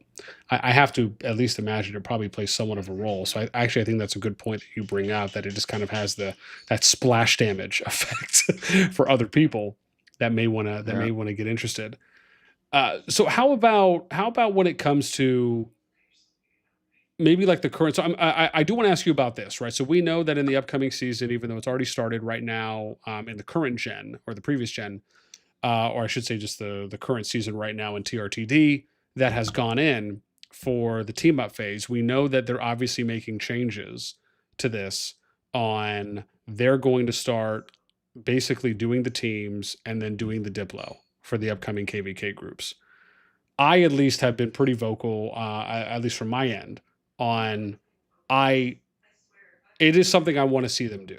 Like I want to see them do it the whole way, even if it's just testing it out for a season or two to see how it plays out. However, my worry, and I am curious on where you fall on this, is my worry is that with the fact that we have 4 different gen pools, we're falling victim to the X Roots of War League effect that was rippling people when it was introduced, and they had, you know, those 8, 9, 10 time slots that you could choose from, and it was just isolating too many kingdoms to where people used to post their matchups in the Roots of War channel on Discord all the time, complaining about mismatches or imbalances, or, you know, we're fighting someone that's hundreds of ranks higher than us, whatever it may be. And part of me just feels like, even though they're taking this step to do this, part of me just can't help but wonder if they're kind of doing a disservice, because they haven't combined everyone into one gen pool, I would say, in my ideal state. So that way, when they do the matchups, when they do the team ups, and then they do the Diplo matchups for the groups, they give everyone the highest possibility of getting not only fair teams, but fair matches. But I'm curious, so I guess maybe that's a two-parter. I'm curious on, what do you think about the strides they're taking right now to basically say, hey, look, we'll do the team ups for you, we'll do the Diplo for you. And then I'd love to get your take on the gen pool separation, how you feel about that. All right. Couple points on it. One, I think their matchmaking needs to be fixed prior to merging anyone. Okay. Although I do think the merging is going to be beneficial, because another issue that I foresee happening with the forced Diplo is a lot of us in these gen pools have seen the same faces hundreds and countless of times at this point, right? Like, if you're kind of coasting around the same power bracket, you've seen pretty much the same exact people like 78 times, you know? And people hold grudges, people hold like vendettas and things, and I'm one of them. Everyone knows this. All right, I'm definitely one of them. But if they force a Diplo on someone and pair them with someone they have a prior history with that can't work together, that might just ruin the full season for everyone else. That's one thing. Another thing is matchmaking. They've had 3 years to work on, and everyone knows it's like the shittiest thing in this game, because I don't know why they just throw random kingdoms into a KVK that they don't belong in. And then they're like, oh, surprise Pikachu phase. How is this matchup not working? Because on paper it should. But like, I don't know how they could fix it, but I don't see how they've even tried to fix matchmaking recently. Like, even like the last 2 seasons, we purposely dropped our power not to be in KVK 1 for this specific season, and somehow they skipped rank 4 kingdom and threw us in there. Yeah, so, yep. I think everyone You saw know what that. I mean? Everyone Like, saw that one. Yep. Other than that, last season where everyone, you know, was waiting on KVK 1 and expected that 4th slot, like we knew us, YSS, and then that 4th slot they kind of threw Milk and not Milk, Abda's former alliance No, MFD MFD with and Hunt. No, was it Hunt? yeah, MFD and Hunt. That was like 10 billion power less, and they're like, oh, but the numbers add up. We're like, sure, but the power of their accounts don't. Yeah. Like, who cares about the numbers at that point? And they're like, whoopsies, made a poopsies. Good luck. You know, isn't that the same? I saw some people making the comp that's like putting 3 100 mil people against like a 300 mil account or something like that. Some people Pretty much. yeah, we're making that comparison on saying, hey, this is similar to the situation that you put these people in. For last season, when that happened, and even arguably this season as well, right, with them working in DTF, I mean, do you just feel that, like, listen, okay, they've tried it out, it clearly feels like it's not working. Do you just think, listen, man, if it's going to be top KVKs like KVK 1, 2, 3 at minimum, for, again, if we just use the G2 pool as an example, it should just be like 1 kingdom per zone. We shouldn't be trying to kind of add all these other kingdoms in to just make the numbers look good. Or do you think that no, maybe it can work, but they just need to take a different approach? I think it should be 1 kingdom per zone, and the kingdom should be more or less equally balanced. But that's also why I was very outspoken on that. I think they should limit the size of kingdoms and the power that they can be, because that would distribute the power and give more, not balanced matchmaking, but more variety in matchmaking. Yeah. No, absolutely. And what's funny is we talked about this at New York, because I know we spoke and we talked about, I think you said something like it should be, I don't know, 20 or 25 bill or something. I think it was. Yeah, around that range. On the top end. And again, I tend to agree there. I mean, I would say probably the highest, maybe if you're going to start it off, would be 25, but I'd be okay with them going somewhere within that kind of 5 build range. And I think again, you have a good point on this, which is, I actually tend to agree on the side of that. I do favor that it would balance more of the matches, but I like for what you said on that it would allow for more diversity of matchups and who you're actually playing with. So as you said in quote, right, you're not going to play the same people 78 times, which again, if you have, I mean, if you look at the numbers now, as of today, it is, if my thing loads here, right, you got, and I'm going to show this off on stream, right? If you look at, shout out to Call Stats over at Phoenix, make sure you guys check them out. But like even the scan today, right? It's like what, YSS 40.5, Milk 38, NTS 32.5, 28.5 for S2AK, 26 for you guys, 25.5. I mean, it's just, you have 5 kingdoms above 25 bill power. If you just lowered that a bit, or even if you took it down to like 22.5, maybe 23, you could potentially have, what, 30 ish kingdoms, Yep. probably 20, 25, 30 ish kingdoms, all around the same power, all able to be a little bit more balanced, being able to have some different matchups too as well. I mean, again, part of me just feels like, man, I wonder when it's going to happen. Because my fear right now, and this is what people have been saying, is that, YSS is just going to keep pushing. It's just going to be kind of another BTX effect at that point, at least with, being able to kind of raise the bar even higher than 40 bill. And then it's, part of me just feels like the margins and the ranges are just getting way too crazy right now. I mean, even if you look at like the disparity between 40 to 30, you know what I'm saying? Like you got 140 bill kingdom, 138 bill, which 2 billion is a decent amount. Then it drops to 32, which is a 6 bill difference, and then it goes to 28, which is a 12 bill difference. You know, and that's yeah, exactly.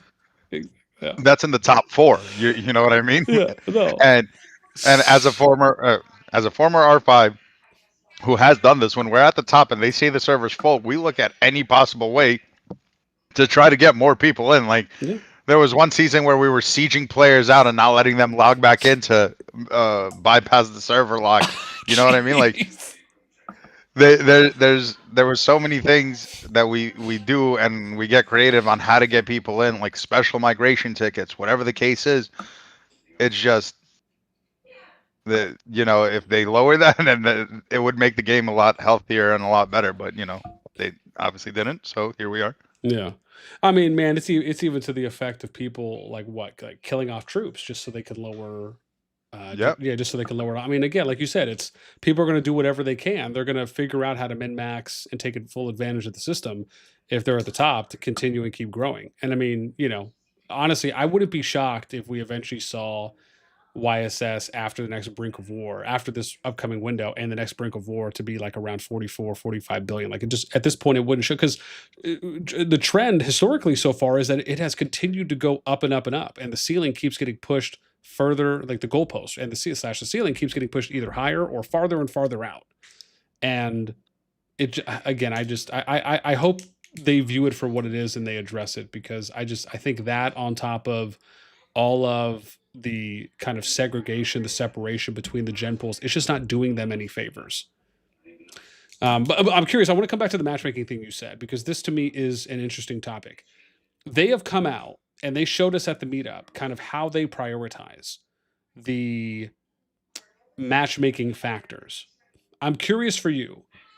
How do you view it? What would you do differently? Like, what would you say for you is like 1 through 5? What's your number 1 priority, your second, third, fourth, fifth? Even if you go beyond that, like what would you say is the most important to the least important when it comes to what should be weighted more or less for matchmaking? Okay, that's kind of a hard question to answer, because you need to look at a couple things at the same time. You need to look at number of players within the kingdom that are actual players, not just farm accounts. Okay. You need to look at how many max deco players or close to max deco players at the current state of the game are in said kingdom. then you need to look at power of said kingdom. I think those three are the most important, and they could be interchanged in first, second, and third, however you want.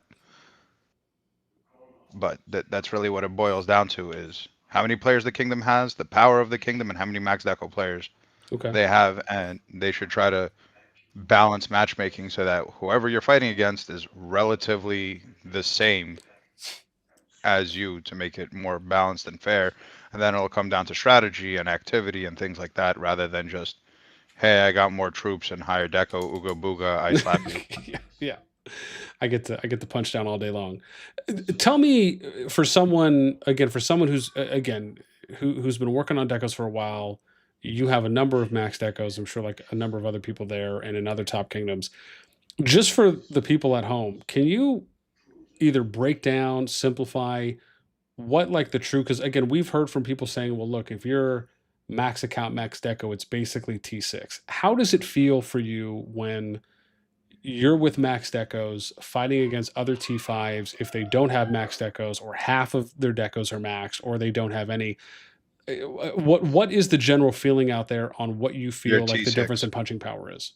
Okay, well, this is how I put it. Okay. If you're max decos and they don't have max decos, you're T6 versus a T5. If you're max decos with max pets against a non-max deco, you're T7. If you're max deco, max pets against another max deco with no max pets, it's like T6.5 versus a T6. Jeez. Okay. And you feel it more during rallies and garrisons than you do in open field, to be honest, at least in my perspective. Which some may say at the current state of the game is more important than what you do in the field, because in the field, as long as you have the bodies, you could kind of hold them back. Sure, they'll last a little longer with max decos, but in those rally garrison moments, a max deco versus a non-max deco is just brutal. Well, I mean, to be fair, that is pretty straightforward. Okay. What about the fighting landscape? So I know one of the other big topics that they have brought up a couple times right now in the Hall of Kings Q&A is about bastions. And I know they've done what some have said are kind of half measures to address it so far on the burning faster, limiting a little bit more of the, oh gosh, what is it? The make way policy for one of the changes they did. And I think there was something else they did that I'm just not recalling right now, but I'm curious for you. How do you feel about the changes they've made so far? Is it enough? And do you think, well, let me start there because there's a part I want to add on depending on what you say, but well, how do you feel about the changes and has it been enough in your opinion?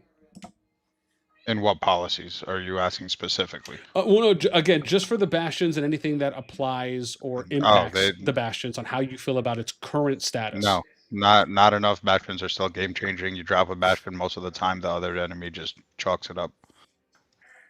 If they can't break it, most of the time it's just that's where it ends. Okay. And do you feel that, because some people have said that, listen, you throw a bastion down, you could still open field. It's not really slowing the gameplay down. Other people say that no, it is really slowing the gameplay down. Where do you fall on that? It's definitely slowing the gameplay down because, at least from my experience in my KVKs, is once you drop a bastion and the enemy drops a bastion, it kind of turns into just bastion chess instead of the open field aspect of it. Especially with the radius of the bastions in the current state that it's in, it covers a shit ton of territory where you're not really building around it, and we're also not really dropping bastions outside of choke point areas. So if you can't break it, GG's. Okay. So now this leads me into my follow-up, which is, what would you do? How would you change it? Whether it's remove it or just or leave it in, but limit it. I mean, again, how do you see? Well, let me ask you. I guess even before you go there, do you even like bastions? Just the concept of it. As an infantry main who specializes in rally garrison, yeah, I do. I love bastions. Okay, I appreciate your candor. Let me say that. Okay, fair. What would you do to change it? What would you do to get it to you think its ideal state where it's maybe just, let's just say, fair across the board for the types?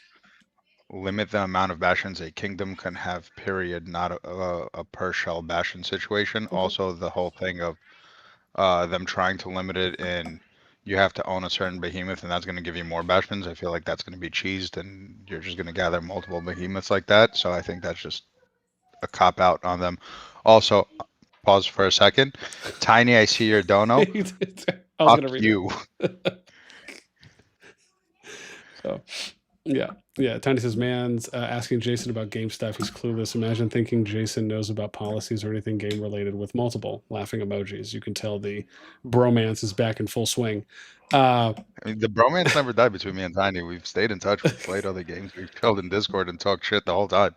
Oh yeah, I've heard. So I want to. Okay, so you think the solution right now, from your view and what you've experienced with Bastions, is we should limit it per kingdom. Okay, how many should be used per kingdom? What, 2?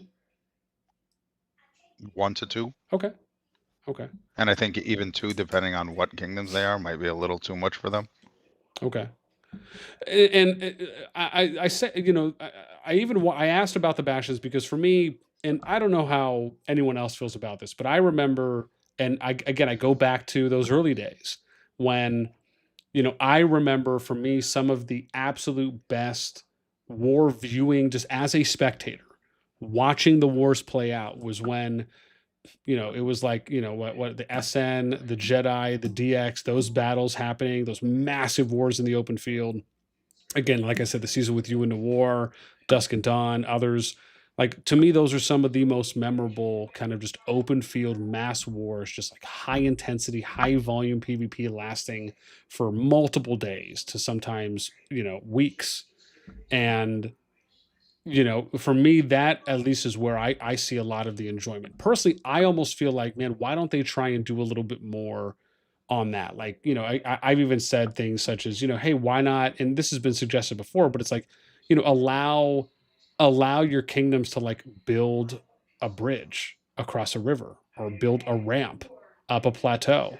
Or if you have height advantage, maybe you get like a plus 3%, plus 2%, or plus 5, whatever, something small and incremental, but like a very small plus range, if you're kind of on a hill or something. Like, just doing things a little bit maybe outside of the box, if you will, that make the open field a bit more strategical, a bit more tactful, where it doesn't feel like it is becoming, or maybe is in some KVKs at times, kind of just a giant mosh pit, right? But like really kind of play to the RTS elements of that kind of a triangle counter system, where you're really able to see all troop types shining in certain environments. I guess I'm curious, when you look at the current state of war in the game, do you feel that there is an equal representation of troop types, even if it's not necessarily at able to be applied in every scenario, but there's moments? Or no, there's just certain troop types that are just massively more used than others, and we're not that close? Not at all. Infantry wins wars. Mages are ass. Archers are just punchy tanks. Okay. And then Infantry's top dog, in my opinion. what about Cavs and Celestials? All right, here's my breakdown of troops that Okay. I've told my current alliance. Ready? Infantry is inf. Okay. Archers are punchy tanks. Cavs are speedy tanks. Mages are slow, squishy tanks. Celestials fall into the mage category. Okay. So basically, everyone's either a tank or an off tank. Got it. Okay. Pretty much. Okay. Pretty much. What? But I think that whole like one troop should counter the others in theory works, but they haven't implemented it in the game for us to see it in reality. Yeah. And until we see something in reality where they have an actual balancement of troops, where one would do more damage to the other, or equal out ranges, or some kind of buffs to other troop types, usually from what I've seen in open field, at least in the last multiple seasons, is more infantry, you win. Give me percentages. Like, in the open field, what are you seeing average KVK? Like, is it 80% inf, 15% archer, 5% everything else? I wish it was 80% inf with the current stats of inf. However, I see probably 30 to 35% inf. Okay. About 40% mages, 10% cavs, and rest archers. Okay. I mean that helps because again, I like to at least be able to kind of put things a little bit more into a tangible perspective for people, and sometimes just kind of knowing, well, hey, this is what it actually feels like, and I'm sure probably looks like to others too as well. I think helps put that a little bit more kind of front and center. Um, I want to transition a bit here real quick, and you can DM me just depending on how much more time you have left. I don't think it should be too much longer, but I did at least want to ask on you getting to the point, and I want to know kind of near the end of you making the announcement there in IMFS, but obviously also speaking to your TFS people. When it came down, like, did you how I guess did you feel like there was anyone at any time where, because again, it was like I said, at least in my reaction video, was there anyone else that you felt could have stepped up, you could have brought into the fold to where you could have just kind of taken that step back, gone to like an R6 position, maybe gone just to a kind of a player role and just advised? Was there any consideration there? And what happened? If So, so, if not, or if not? to speak on that, that kind of did happen Okay. without me wanting it to happen. Okay. Well, Uh, okay. Last season, I was significantly less active because that's when my Pokemon thing started like taking off a lot more. The content creation. I on saw it you got a started taking 100K off a lot video more. on your last one 12 days ago, dude. It's pretty nuts. Yeah, dude, it's going great, phenomenal. Actually, shameless plug right now. Shameless plug. Anyone who's watching, Yeah. subscribe to Three Kingdoms Gaming on YouTube. Follow the Instagram and the TikTok. Thank you. We are actually running a giveaway on Instagram. All right. Yeah. I'll throw a link. Go ahead. Yeah. But that kind of did happen with me having to dedicate a lot more time to it, especially with starting the content creation for that. Yeah. I kind of stepped back as war leading, where Machine picked up a lot, Fluffy picked up a lot of the war leading aspect. Last season, the gate was still midweek, so I kind of still logged in at least to the initial zone opening, did my thing for at least a day, and then I went away on my trips, came back, and kind of saw the state of the game and said, "Hey guys, this is what we need to do. This is where we need to move. Blah blah blah blah blah." Right. As of this season, when gates are only on Friday, that kind of took effect a lot more, where I was, there for the Diplo chats. I was there for the, making the agreements, things like that, and the initial planning of it. But I was literally never there during the implementation of those plans. Once the zones were open, I was gone on my trips, and I kind of left it to the team to do whatever they saw fit in doing, however they saw fit to run that alliance at the time. Again, because I wasn't there, I couldn't be as hands-on as I usually like to be. Also, me not being there and missing the majority of the fighting is what ultimately came down to me making this decision of, hey, I can't do this anymore. Even being like an R6, it's just not fun because I'm not even seeing the plans being implemented. I'm just kind of getting a recap of it when I get back. Okay. So I think that's fair, and that definitely provides a bit more context for I think others and even myself having a bit more understanding on what went into your thought process. What about, I guess I'm curious on like the management side is, did you notice that there was kind of maybe the numbers were receding a bit, maybe there wasn't enough replenishment happening in certain roles or certain areas maybe over the last couple seasons? I mean, and it was just maybe difficult to bring people in or promote people within and up into filling some of those off, or no, you felt like no, that was pretty steady, that really wasn't a big factor? I wouldn't say the leadership aspect was a big factor of it. It was more of a player engagement aspect because a lot of players within TFS are like, "Hey, where's Jason? What the fuck is happening with my R5? If my R5's not there, why would I be there? Blah blah blah." And my co R5 and my war leads kind of tried to bypass that and take, a more head-on approach and take the reins while I was gone and keep them as engaged as possible. But the biggest fallout I saw was, "Hey, I joined TFS to IMFS to play with Jason, and Jason's not here." That's the biggest issue that I was seeing, not leadership really. Okay.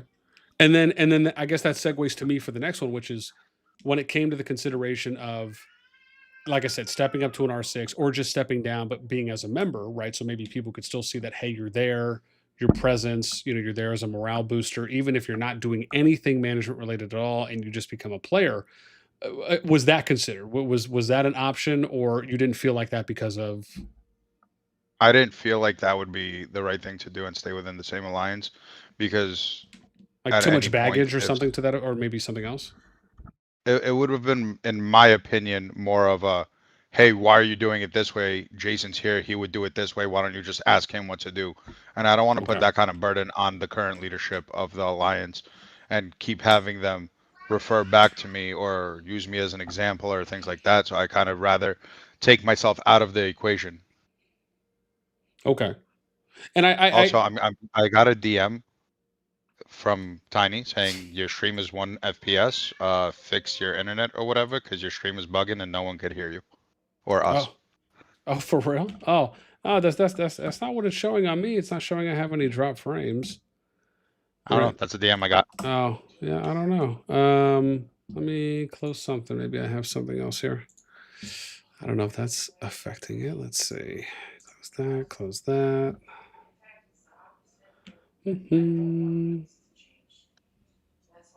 Okay. Oh, he just said one has been like that for an hour. Okay, dang. Okay. I didn't even know. No one said anything. Okay, I think I should be okay, but we can't see the picture for a long time. It's fine. Okay. I imagine if it was that bad, there would have been a lot of people, but I just closed some stuff. Hopefully that might help a little bit. Aside from that, so you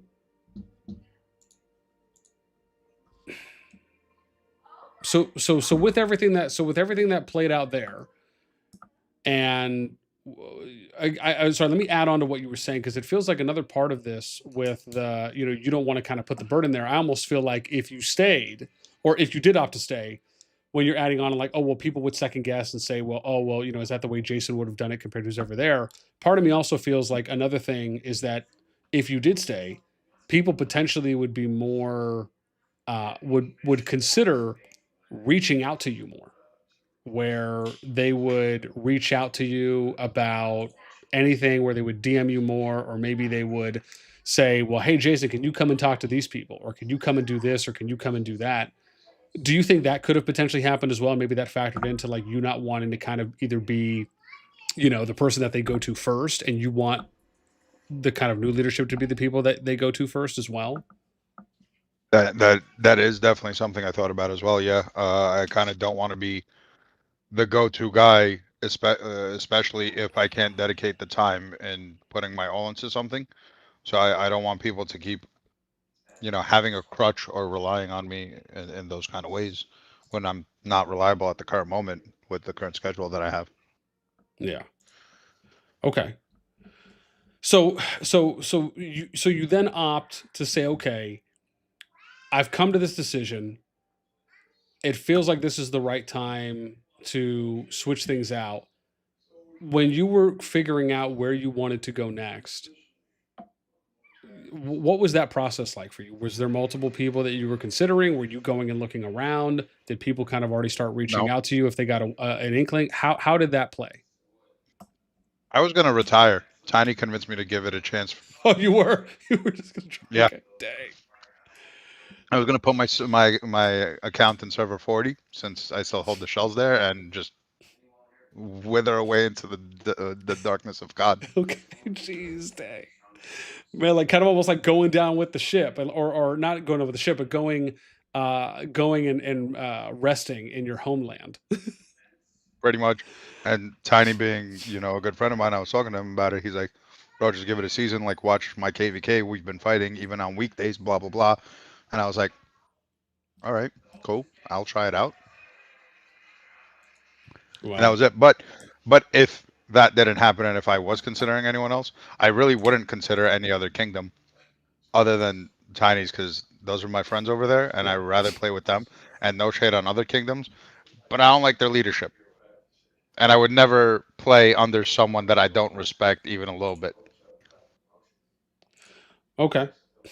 So to you, okay. I mean, well, damn. I mean, there's probably a bit to unpack there, but okay. So simply put, for at least for you feel that 509 maybe at the end of the day was the only option that you really considered for yourself, at least at that point. Correct. Okay. I want to ask this again and kind of round some things out here is because I was talking to Tiny about this in Discord VC, and I said this in my video too as well. It very much feels like a full circle moment because at one point Tiny was working his way up with you as lead, and then kind of being right hand co R5 at some point, and then now he's going to be your lead, and you're going to be the player. Was this? Did any of these dots connect for you and Tiny at any point? Has there been a conversation about this? Has there been any jokes? I mean, how do you feel about there's that? been a bunch of Okay. there's been a bunch of back and forth jokes throughout the seasons where I try to get him to come back, he tries to get me to come to him. It's been just an ongoing thing, and I've always respected Tiny and the things he's done. So it's only like a no-brainer for me. Like, yeah, I'm gonna come fight with you, for you, whatever it is. And if it works out, then we'll see what happens after that. Can you walk me through? I want to kind of connect this back to this now with you obviously now no longer being in management. Can you walk me through when you were still the R5 there, even if it was just going over the past couple seasons, what did your average day look like? With how much time do you think you were spending on average in the game, whether it was a weekday, a weekend, maybe compared to kind of like a non-wartime versus wartime? Wartime, it took a shit ton of time. Non-wartime, it was more pre-Diplo, sit in the leadership VC and kind of go over who we want to Diplo with, look over stats and things. That would take a couple hours. Have a leadership voice chat in the beginning of seasons and mid-seasons. Speak to HR to see who they need to give warnings to. Kind of have a touch base with the builders, which would take an hour to two to see what kind of build plan they came up with. Each kind of thing takes a couple hours, right? Like going over a cut list, going over the stats, going over the longest one would be who we would want to Diplo with and why, based on zoning and based on power and etc. Okay. If you had to try and value that out, like what would you say, 10 hours a day, 12, 14, 16 hours a day?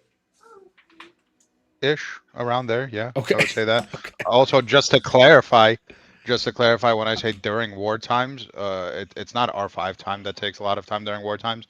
It's war leads that take up a lot of time, and being a war lead during wartime is what takes up a lot of time. And for me personally, I was one of the main war leads for this time that I've been playing. Okay. So okay. Well, so compared to now, with the, I can only imagine probably what feels like to you either just a massive weight off your shoulders or relief just on the fact that you don't have to do anything anymore.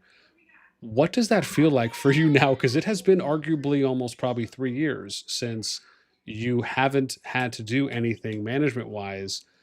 Is there anything you've immediately noticed or just comes to mind, or how do you just feel in general now going somewhere where there's not really any burden, there's no tasks, there's no jobs? Do you almost kind of like just has there been moments where you're like, look, I could answer that after next season when I experience it. Right now, I'm still finishing up with IMFS. Okay. Right, but all I'm gonna say is now that I'm not R5, I'm talking wild shit all the time. Good luck, Tiny. Okay. Fair enough. Okay.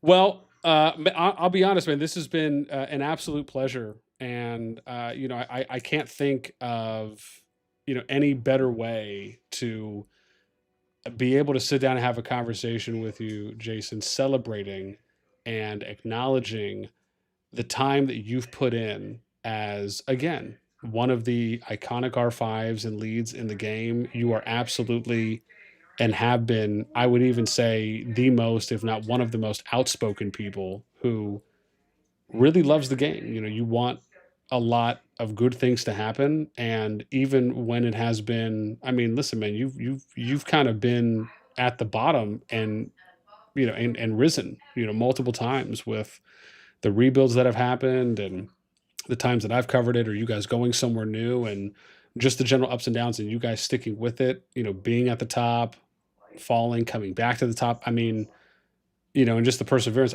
Again, I'll at least say that I think regardless, right, I think people can at least objectively acknowledge that and say, like, this is someone who has given a lot to the game and who has been a public speaking voice for the game in a lot of good ways. And I think I can at least speak for myself, and I'm sure any others that will say, man, I mean, it is going to be kind of a sore miss, because I think a lot of people just associate you with TFS and, everything you've kind of put in there on your time. I'll real quick before I guess we do it, if anybody has any questions for Jason, please go ahead and shoot them off in chat. And if we can maybe get a few for him before we leave Jason to it. I'll try and read a couple off. If anybody does have a question for him, please feel free to go ahead and ask that now.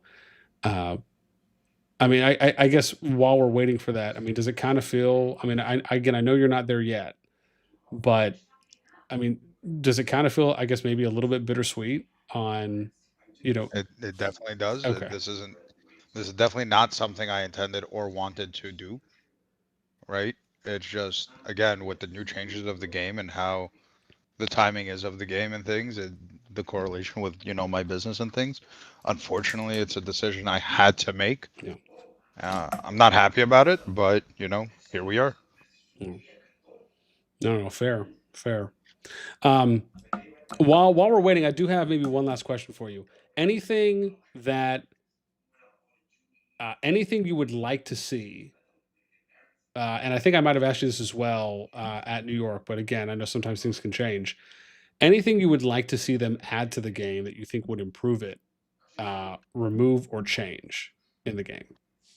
Remove bastions. Okay. Give more open field, and that's coming from an imp main. So, on top of the bastion change, I would prefer them to really hard focus on matchmaking and lowering actual kingdom population, like not kingdom population, but like the sizing of kingdoms. Mm-hmm. Okay. And make it more fun and more diverse for everyone. Okay. Awesome. Okay, so I do have one question here. Tiny asks, which he puts in bold, serious question. I mean, we'll see. Will Jason fund the BN body pillows? Absolutely. Oh my God. Please don't. Please don't. Jesus. Absolutely. That's the thing now. I'll have to look into a vendor. Jesus. Okay. We will see. Oh, I guess while I have you here, and again, this is maybe my very last one, is I'm curious for your thoughts on what do you think about, and it doesn't necessarily have to be about NVR specifically, but I'm curious, what do you think about those kinds of projects where it is not really considered I guess a rebuild, but maybe more of like a new build of where it's like, you have a bunch of different people kind of coming together from different walks. So kind of more like a rainbow mosh pit, if you will, of people coming together to kind of form this new thing, even though it's not necessarily maybe someone coming from a younger season into SOS that then is kind of gaining momentum. But I'm curious, what do you think about I guess if you have any comments about the NVR situation and then, kind of saying, hey, look, we're going to try and push maybe 28, 29 bill to come in, but also maybe what do you consider about those types of situations where people are coming together as a new thing to have a goal of vying for the top? Because we don't typically see that too much where people are like, hey, we're going to do this new thing. And one of our top goals is we want to be the number one fighting kingdom at some point. Like, do you think it's good for the game or no? It's just like, I don't want to say like recycled trash, but it's recycling in a sense. I think it's a combination of recycling / could be good for the game depending on who does it. Okay. I don't think, in my personal opinion, that the team of NVR is the team to do that. Okay. In the nicest way that I could say that. Understood. You know what I mean? Like, okay, so actually, okay, so hang on, I got one more now, which is who do you think was like your guys' either biggest rival, or who do you think was maybe the best kind of ambassador, kingdom, or alliance for the game outside of your own that really did kind of like the top fighting kingdom justice? Are you talking about like current or No, just any overall? just overall, anytime, like historically, like was positive for the game, kind of carried themselves the right way. You know, didn't Well, like okay, cheat the hold on, game. hold on. Time out, time out, time out. Positive for the game and carry themselves the right way, two different things. Well, yeah, okay, All right. yeah. Let's okay. If you want to split that up into two categories, I'm fine with that. But overall, I mean, you get where I'm going, which is like, you're a good Overall, ambassador. positive for the game, and I'm gonna say this once and only once. It's never gonna happen again. Okay. I think /Dark Hill was positive for the game. Do I think Dark Hill carried him the right way? The right way? No, but that made it more fun and enjoyable, Oh, especially the kind of back and forth / grudge that we had going. But do I think that it was positive for the game? For a fact, they were definitely a good kingdom, and it was fun to fight against and all that. But Dark is Dark. Like we got over some differences recently. We've worked together a little bit. However, I still think Dark is Dark. yeah. Okay.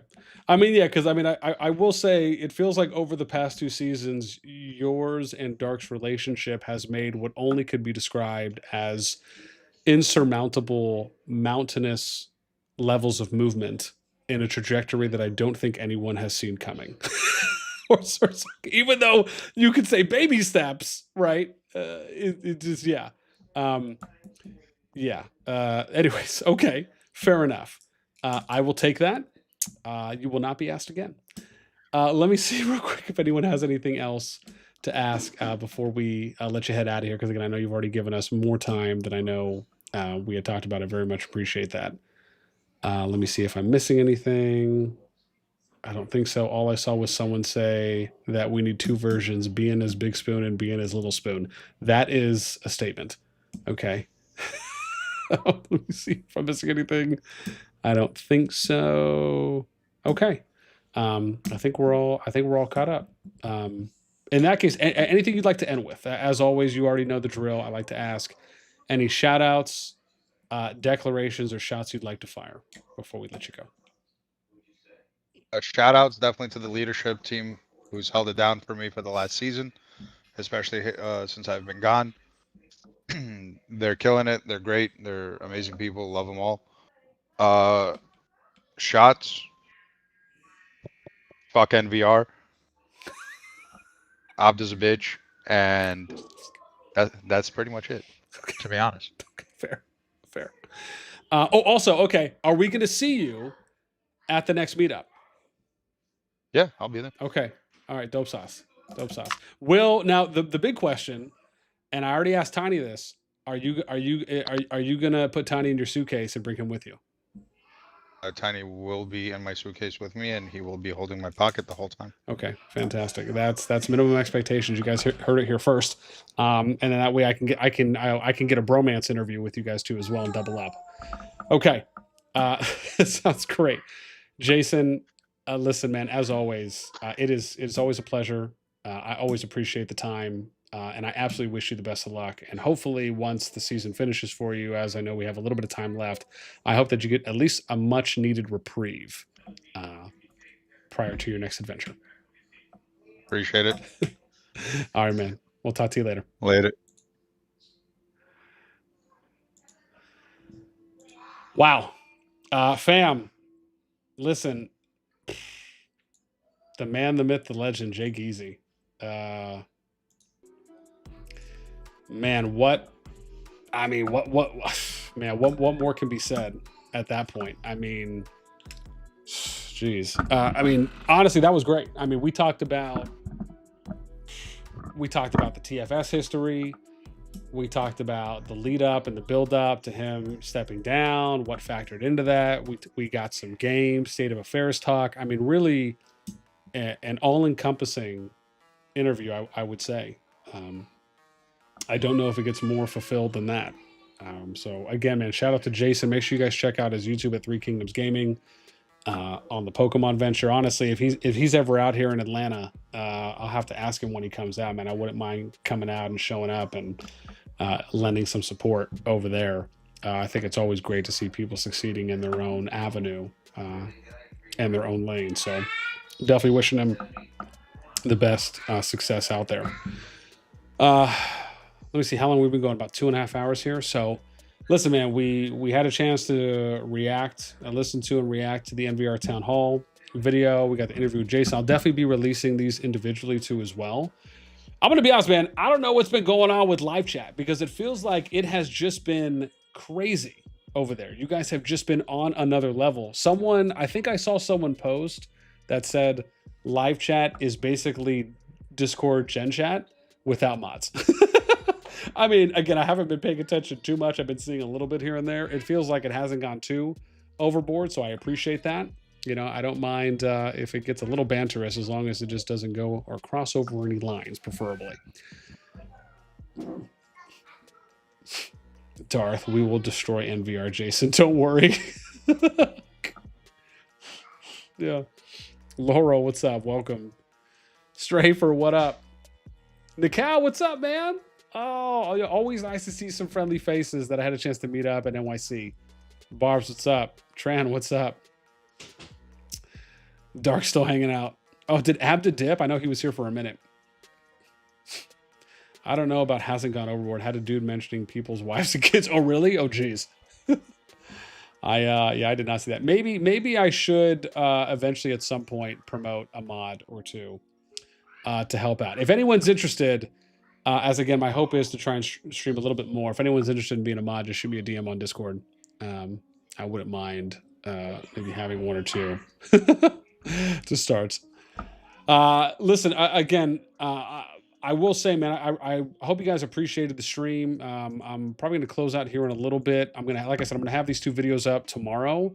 I'm going to try and see if we can sit down with some other people too as well. There's a lot of news that I want to cover, a lot more things I want to get to.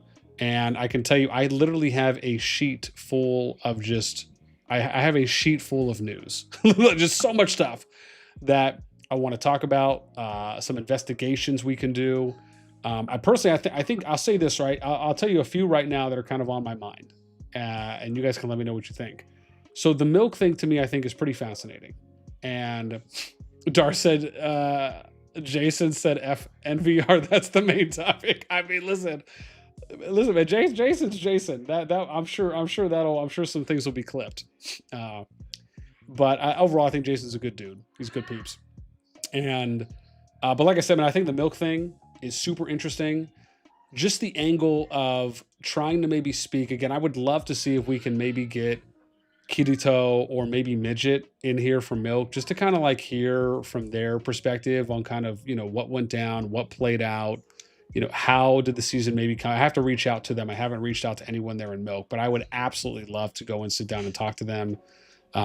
Even if it's just having a conversation, if they want to come on live, if we kind of did an interview, whether it's live or offline. But again, that's something I'm curious just on kind of the pieces there that all factored in. I'm sure even maybe some players, right, have some things to say. But like the Milk angle is very interesting to me on what basically felt like if you want to call it a fallout or a collapse, I don't, whatever the appropriate word would be for kind of what ultimately ended up happening. Honestly, I would even be curious to, and I've said this before, man, listen, if Dark from YSS wants to come on, I would even be happy to sit down and talk with Dark and ask him from his perspective, like, what did he notice? What was it like there? How was it kind of regrounding the troops? What was it like coming back? I mean, again, I think to me, those would be interesting conversations. So like that's one. Again, there's a couple other kind of disbands. I got like some rebuild, new build stuff that's going on too as well. Even like on the NTS thing, I'd love to sit down with Mark from NTS and even and even have a conversation with him on like, what was up with NTS? Like why wasn't there any? And I've heard some stuff too as well on some things that were going on. Like some people have shared stuff with me about like what's happening internally or what did happen internally within NTS. It's not, I don't think, as bad as maybe some people might think as far as more stuff going on, but like I think that would be an interesting conversation. Again, I enjoyed sitting down with Mark and Mud that one time. I think it was like a year and a half ago, and kind of talking about NTS and kind of what happened with the Zone 2 stuff, on maybe why there wasn't a lot of RSS spending. So yeah, again, I think that's, like I said, there's a number of, I think, really interesting conversations. Again, we even reached out to, I think it was Mr. T, right, when we covered the 572 hunt thing. So again, I reached out to Mr. T. I'd love to sit down and talk to him. I reached out to him in DMs on Discord. I just haven't heard anything back yet. I'm not going to bug him and kind of follow up a second time. He's always been pretty consistent with reaching back out to me. So it's not something that I feel, that compelled to reach out to him again. I'm sure he either watched the video I did or maybe heard about it, and as always, right, I like to believe I'm pretty fair in my assessments and, kind of talking about what I think are the good and the bad or the opportunities and the things that they did well, in trying to be fair when we speak on those things. So yeah, Dark says I'll have to go back and actually watch the interview. Get a mod, not from COD Discord. Dar says, thanks for the stream. Yeah, man. No, absolutely. Well, yeah, fam, listen, I'm going to go ahead and end it there. I am planning to, as I said, try and stream a little bit more this week. There's a number, like I said, of new stuff that I want to cover, and we can probably do those things live and maybe get some more people to come on and have some more conversations. I love being able to do that with the community. So, for me, I think it's important, for at least part of my platform. I love being able to give you guys that access, and the fact that, I feel like I have pretty good relationships with everyone out there. I'm never blatantly, rude to anyone or, shaming anyone. And, I like to give my opinions and my takes. I'm not afraid to, obviously, in all fairness.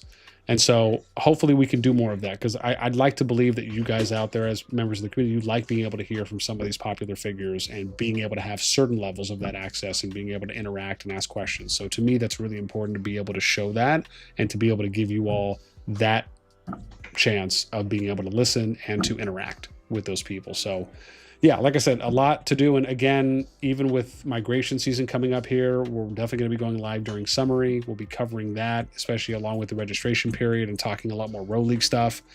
There's a lot. Oh, Dar, thank you, man. Thanks for the stream. More like this, BN. Absolutely, man. I mean, this is great. I mean, we almost had 100 people coming and hanging out, happy to listen and, hear from Jason, hearing out and listening to us sit down and talk. I mean, again, man, like these are the things I like doing, man. And, for me, I think a lot of the questions I ask and kind of the weeds that we get into, I hope is entertaining. I hope it's enjoyable. I hope people like the angles that I approach from and talk to some of these personalities from, because for me, I love it. It's very exciting. So anyways, that is it for me. Thank you guys so much for hanging out with us for this time. I know a little bit shorter of a stream today, as we're around, I think a little over 2.5 hours, I said, and we're coming up on about 3. So, yeah, man. I mean, yeah, like I said, Dark says, yeah, why not Dark DM, Dark BN. I mean, like I said, man, I've reached out to Dark. Dark knows, and I've told him, I've messaged Dark before in DMs, anytime, he'd like to come on and have a conversation, I'd be more than happy to. And, if he wants to, or if he says yes, in the chat, like, hey, hit me up, I'll hit him up again. Otherwise, if he wants to reach out, he's more than welcome to. We can go back and forth and schedule something. Like I said, I think it would be an interesting conversation. Absolutely. And, for me, I don't really discriminate against anyone. I like I said, I think for the most part, anyone I have a chance to sit down and talk to is someone I'm interested in talking to. And, I'm going to ask questions, whether they be, easy or hard questions, or, we kind of get into certain things and sometimes even just let the conversation flow where it may. So, that's very much what I like to do. So yeah, man, if he's down for coming on, he can hit me up, or just let me know. So, like I said, I'd be more than happy to. Anyways, with that being said, as always, thank you guys so much for tuning in. And as always, whether it's morning, afternoon, or evening, wherever you are, I hope you have a great rest of your day. We'll catch you in the next one. Take care.